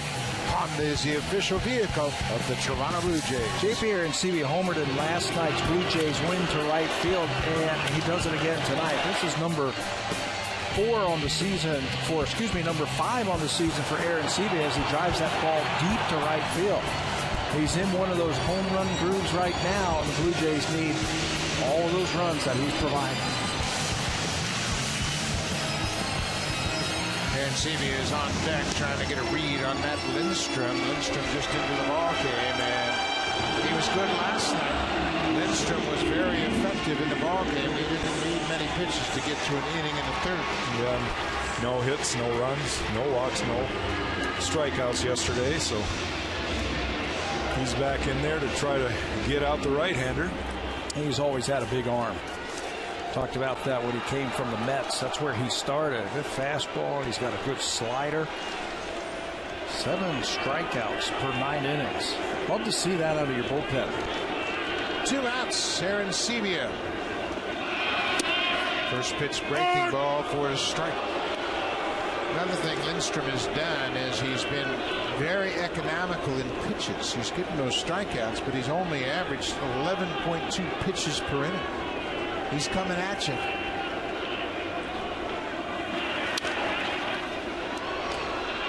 A couple of good pitches. Breaking ball down and away. Fastball on the hands.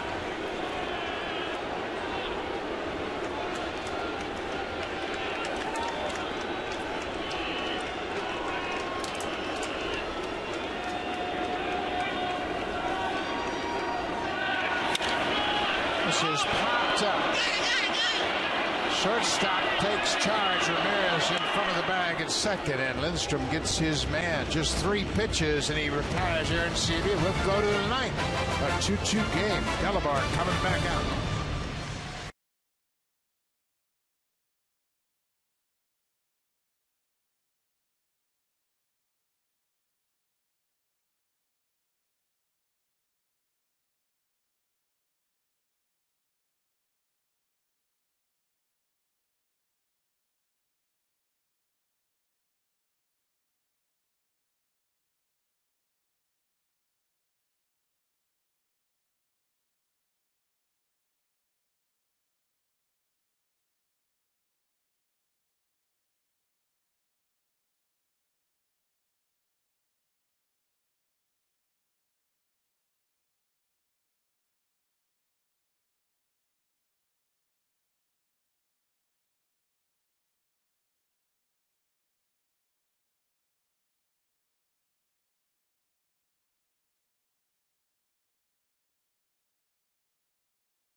run lead.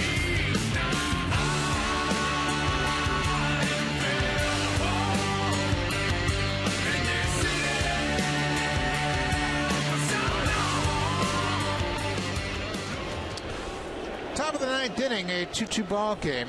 Steve Delabar threw just 12 pitches in a 1-2-3-8. He's back out for the ninth. Adam Dunn steps in. Dunn has gone 0 for 3 with a strikeout.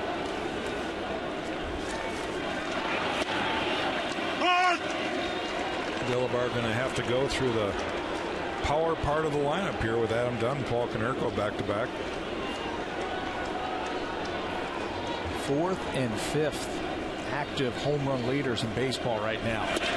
Konerko and Dunn, so you got to be very careful. Dunn has 2 home runs on the season. Konerko has hit his 3rd home run of the season here tonight. Ball and a strike.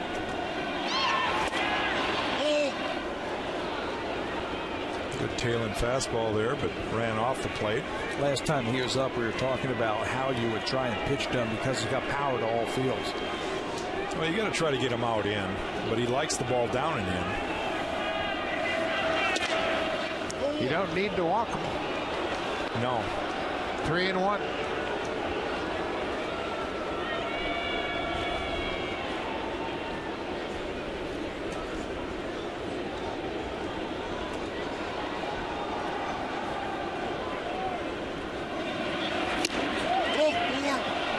Dunn takes the walk.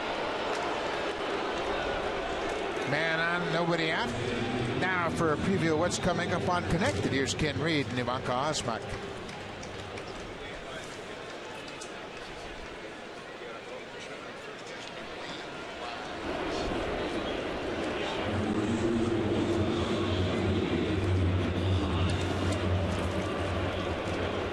Man at first base, nobody out. Paul Konerko ready to step in the box. Dunn has been lifted in favor of the pinch runner. Dwayne Wise comes into the ball game.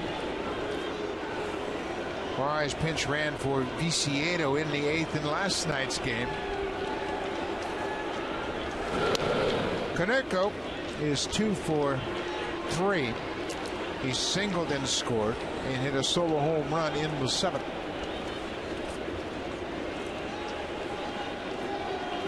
Wise is 1 for 1 in steal attempts, but I don't think they're going to take the bat out of Konerko's hand in this situation.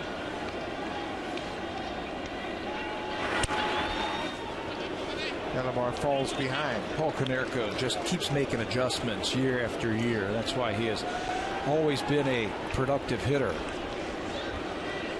And it really takes a power sinker ball guy to get ground balls off Konerko. He's the kind of guy that lifts the ball a lot.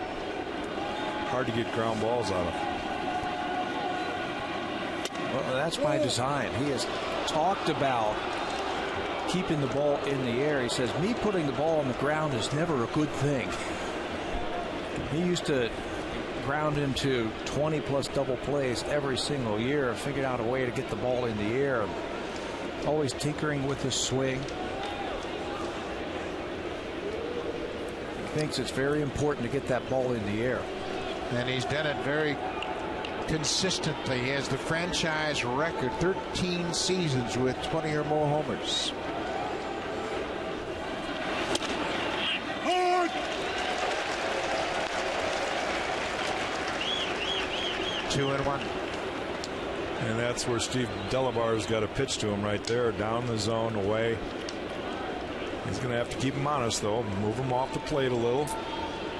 See if you can get ahead and then bounce that fork ball.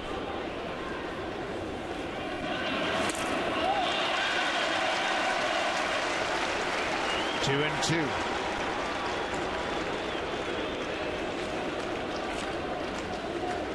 Well, in a situation like this, you want to come right back with that pitch again. See if Konerko wants to be the hero and chase out of the zone. You can afford one pitch to go 3-2. Well, he has such a good idea at the plate. Got choked up a little bit, trying to go the other way. And he listened to you, went right back to it. He just missed. Missed on the inner half. And again, you're kind of rolling the dice right here if you're pitching. Is he going to be aggressive and swing at anything? Is he going to just be patient? I mean, the good hitters seem to see the ball like it's a balloon. They're probably going to run wise here. 3-2. There was the break at first, and Konerko takes a walk, back-to-back walks to start the top of the ninth. Gibby doesn't think that ball was low. And he's letting Larry Vanover know it. So now the infield has converged on the mound. They're talking about the possibility of a bunt. Let's take a look at this last pitch from Delabar. 3-2. And Konerko takes it from the side. You can see it's just under the knees for a ball. Vanover's strike zone hasn't been a question all night long. Looks like he got that one right as well. So back-to-back walks. Connor Gillespie, the rookie, has walked, grounded out, and lined out. Laurie in at third. Lind in at first, looking for the bunt. Gillespie not showing. Bunt takes a good rip.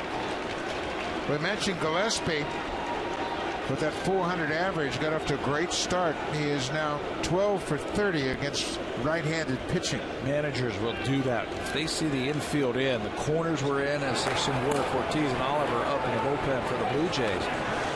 He'll let that hitter go ahead and swing away and maybe move that infield back. It worked on the right side. Adam Lind now is going to play behind the runner. Cut on and missed. Delabar's ahead, 0-2. Well, right here, you've just got to hope that you can strike the guy out, get an infield fly ball or a ball right at somebody. You need an out desperately to try to hold the runner at second base. Aaron Sebia is sorting his thoughts out. Gives the sign to Delabar. Come on and miss. Big strikeout for Delabar. Went to that splitter and punches out Connor Gillespie. Asking a lot for a young player in a tough situation like that. He's never faced Delabar before. He doesn't know what that split looks like, and he makes quick work of them. Yeah, back-to-back splitters right there, and he both down out of the strike zone, but you're feeding off the aggressiveness of the hitter there. So what's the point of Walker's visit here with Viciedo at the plate and Delabar going to stay in the game? Well, he probably wants to make sure the guys know that they're on the same page, and he brings the infield in so that they understand, look, we're going to try to get him away with a breaking ball. We're going to try to pound him in with a fastball or pound him away. They can adjust accordingly, but right now you're hoping they can roll a double play ball. Just remind them what they want to do with Viciedo right here. They have been crowding him tonight with fastballs. Viciedo 0 for 3. First pitch breaking ball for a strike. He gets it in there and gets ahead. He's a free swinger, Viciedo. He hasn't walked yet this year. So he's a free swinger. He's up there hacking away, so you can expand that strike zone a little bit. And the key is getting ahead. Strike one will work that way.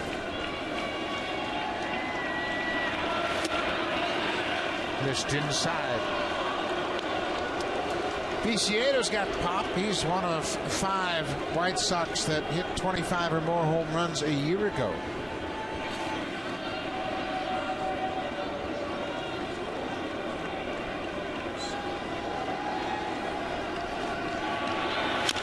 On the ground, and that dribbles into foul territory. Double play would be nice. And Sebia and Delabar, another chat as to how they want to try to finish off this at bat. Well, again, they pounded him inside all night long.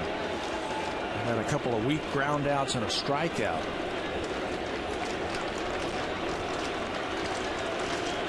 And you feel a lot better about pounding him in with Laurie at third base.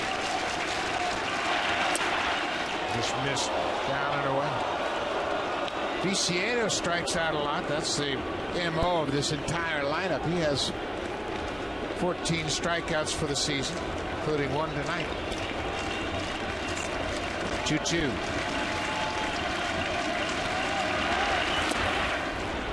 Full count. They got Viciedo right back into the at-bat. Yeah, tried to get him to expand the zone right there through the split finger. And now he's got to put something in the zone. Dwayne Wise in as a pinch runner for Adam Dunn, who walked. Konerko also walked. That's how they started the ninth inning. Viciedo drills it to center field. Bonifacio back. He's not going to get it. It's off the wall. Wise is coming around third. He will score as here's the throw. Not in time. Cut off by Lynn. A 3-2 line drive double to the base of the wall in center, and the White Sox have a 3-2 lead. Viciedo has been struggling this year, hitting with runners in scoring position. 1 for 8 before that double. It looked like he went to an off-speed pitch. That slider. And it hung out over the plate really hard. And Bonifacio moving into center field really has no shot at it. Ball's hit just too hard and gets over his head. Viciedo gets some congratulations as he's going to pinch run for him. Tyler Green comes off the bench to pinch run at second for Viciedo.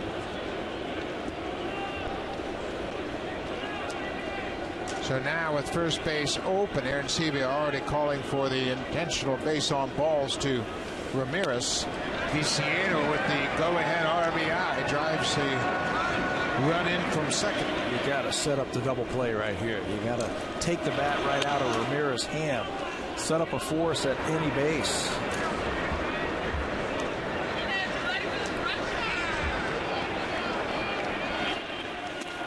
Well, we almost threw one right down Broadway. I've seen that happen before. Aaron Sebia runs out there for ball 3, and it comes right back over the plate. So Gibbons will make a pitching change. He's calling for the left-hander. He's got the veteran Darren Oliver up. Hector Jimenez, the catcher, is scheduled. They have Tyler Flowers, a big, powerful right-handed bat, on the bench. He's the starting catcher. Leadoff walks in the ninth have created problems for Steve Delabar, and he'll hand the ball off to John Gibbons. Oliver into the ball game.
At Rogers Center for the first time, and it all starts Friday, April 19th. That's a 7:07 start. Saturday and Sunday, both day games, 107. For Yankee tickets, call the Blue Jays at 416-341-1234. Log on to BlueJays.com. Stopped by most Rogers Plus locations. The New York Yankees are playing the Arizona Diamondbacks tonight, and Ivan Nova started that ball game, and Robinson Cano with his 4th home run of the season. You'll get a chance to see the Yankees up close and personal. And it all starts Friday night. Darren Oliver into the ball game, and Hector Jimenez is a switch hitter, so he'll flip around and bat right-handed against Oliver. Ollie has seen this situation plenty of times in his big league career. 0-1, 623 earned run average. Last pitched on Sunday. Right now, he's just going to try and get that ball on the ground. Jimenez doesn't run that well. Get the ball on the ground and stop this. Ball is hit into right. Rajay Davis over. He's camped under it. Tagging at third is Konerko. Here's the throw. It's offline. Konerko slides in with the insurance run. Hector Menace with the sac fly to right. Davis got set up under the ball in good shape, but then threw it outside of home plate. And by the time Aaron Seavey got back to the plate, Konerko was across it. Yeah. You get it behind the baseball, get a running start. Rajay does everything, catches the ball. If it's on line, he is out at the plate. But by the time JP goes back to try and touch Konerko, he slides in with the insurance run, and a heads-up play by Tyler Green at second base. He tags up and moves to third.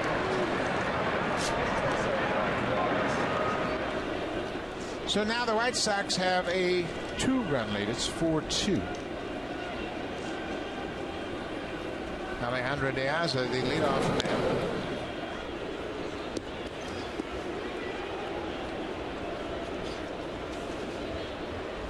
Diaz has had a rough night.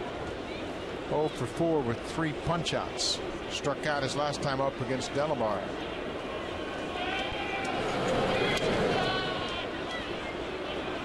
Ramirez had 20 steals a year ago, so Oliver's making sure that he's aware. He's got his eye on him.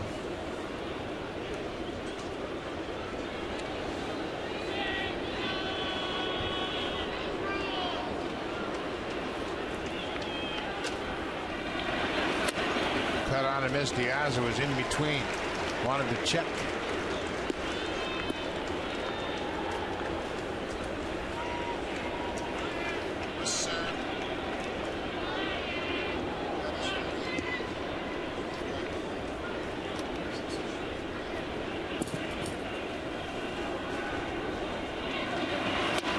Inside, Oliver lost his footing as he delivered that last pitch to Diaz. It's always tough for the relief pitchers coming in because you got guys digging holes the whole game, and you're expected to throw strikes, and you need to manicure the mound to your liking, hoping that you have a good foot landing. Bouncing ball. This should end the inning. It's Stewart to Lind, and the inning is over. But the White Sox have taken a 2-run lead in the ninth. They did it on 1 hit.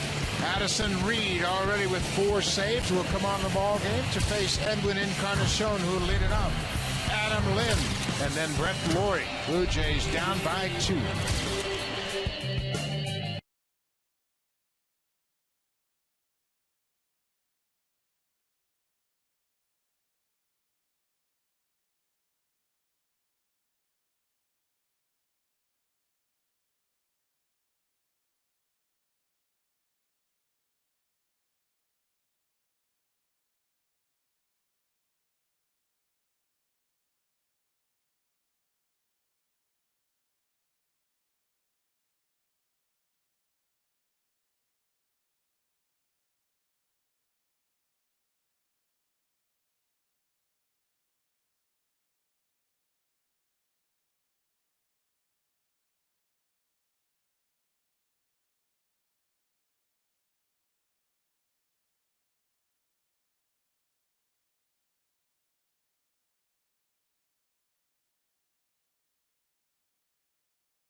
week. It's the Players' Championship live from Mattamy Athletic Center, formerly known as Maple Leaf Gardens. It all starts Thursday at noon Eastern Time. That's 9 a.m. Pacific. Check it out. Great curling action right here on Sportsnet. Closers in the ballgame for the Chicago White Sox. Addison Reed. He has 4 saves already, and he's looking to close this one out. Matt Lindstrom is the pitcher of record for Chicago. 4 for 4 in save opportunities this year in 6 games for Addison Reed. He really throws across his body, hides the ball well, tough on righties. They haven't gotten a hit off of him yet this year. He can sink his fastball, and he's got a good slider. Hasn't given up a run yet this year.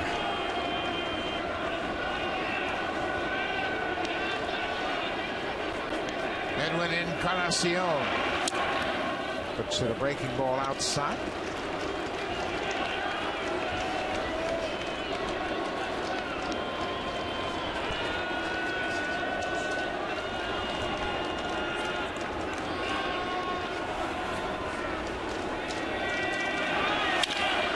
Ripped in the left field. That's a base hit for Encarnacion.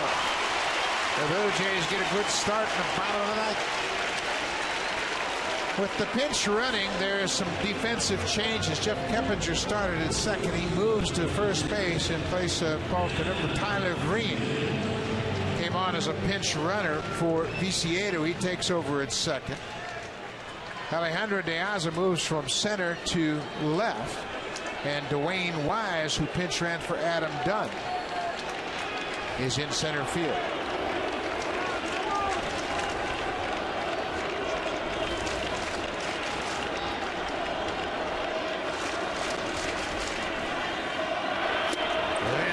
Big rip to the fastball. Take one shot. And we told you that Reed's got a good slider. Maybe hook a ball between Keppinger and Green on the right side. I always thought of big innings. If you want to have big innings, the most important guy is that second guy. What he does, if he keeps that inning alive by getting on base. Almost got away from the catch here. Jimenez. Ball on the strike to Lind.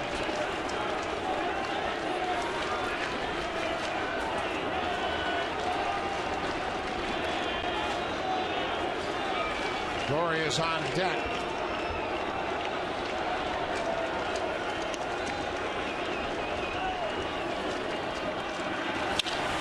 Base hit into right field. Encarnacion is headed around second. He'll go to third.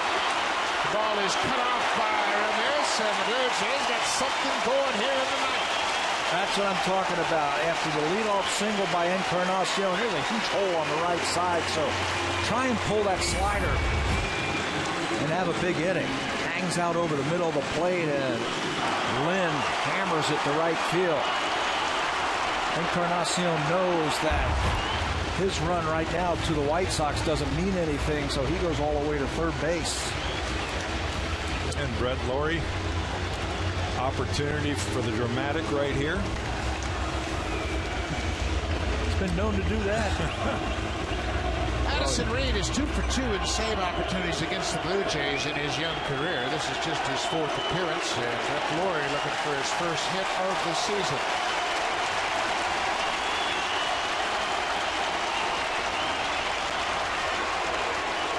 Alexei Ramirez called timeout to come in and get Reed's attention about going to second base on a ball back to the mound. Nobody out. Runners at the corners. Jays down by 2. Breaking ball strike. Well, that's the one you don't want to throw twice, I'll tell you. That's the old oops. Please don't swing breaking ball right there, because all it did was spin.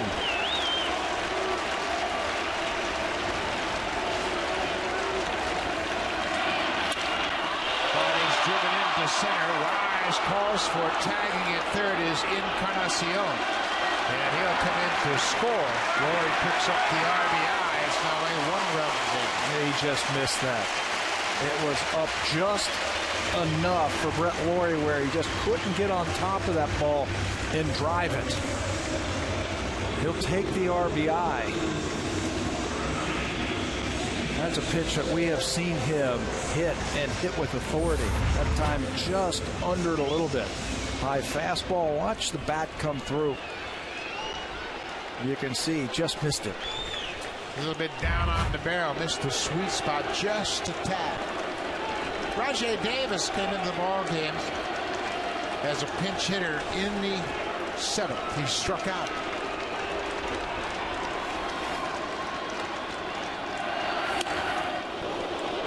Chased one up out of the strike zone. Well, you can't help right there the pitcher in this situation. You got to try to be more disciplined than that. Yeah. Rajay's trying to be a hero and walk off a champ, but right there, you're just doing him a favor by swinging at that pitch. Breaking ball down the stairs, a ball on the strike. Jose Bautista did not start in this game for a second consecutive night. Colby Rasmus was in Davis's spot in the order. He had a home run and a single, was lifted for the pinch hitter in the 7th.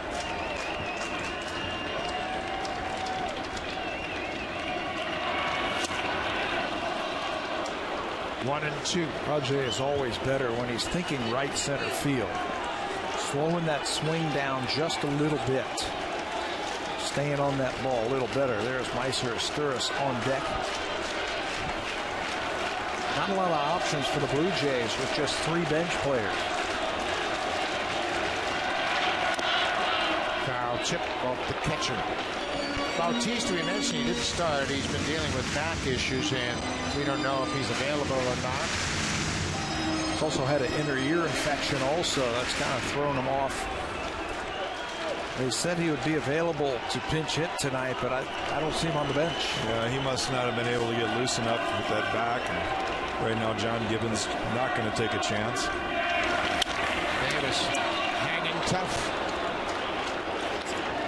He's had a few pitches to hit in this at bat. Just fouled him back. Shorten it up. That's what he's telling himself right now. Shorten up my swing just a little bit. It's a little bit long, and that's why he's a little tardy on some of those pitches.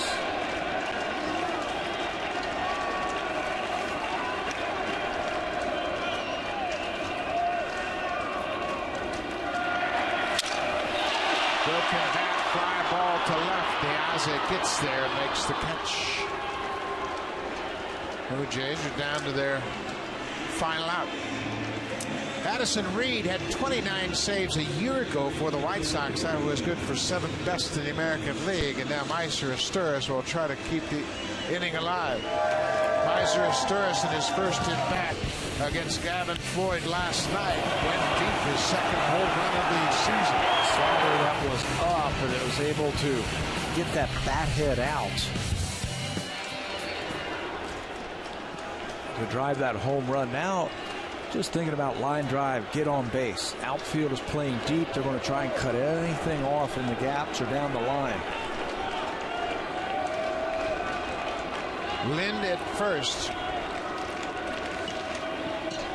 Asturis goes after the first pitch. It's popped into left. Diaz calls for it, makes the catch, and Addison Reed closes out the game. The Blue Jays score a run in the 9th, but leave a base runner, and the White Sox have evened the series at a game apiece. It'll be game 3 tomorrow as the White Sox score 2 in the 9th to win here. Stay tuned, connected. Coming right up. We'll see you tomorrow night.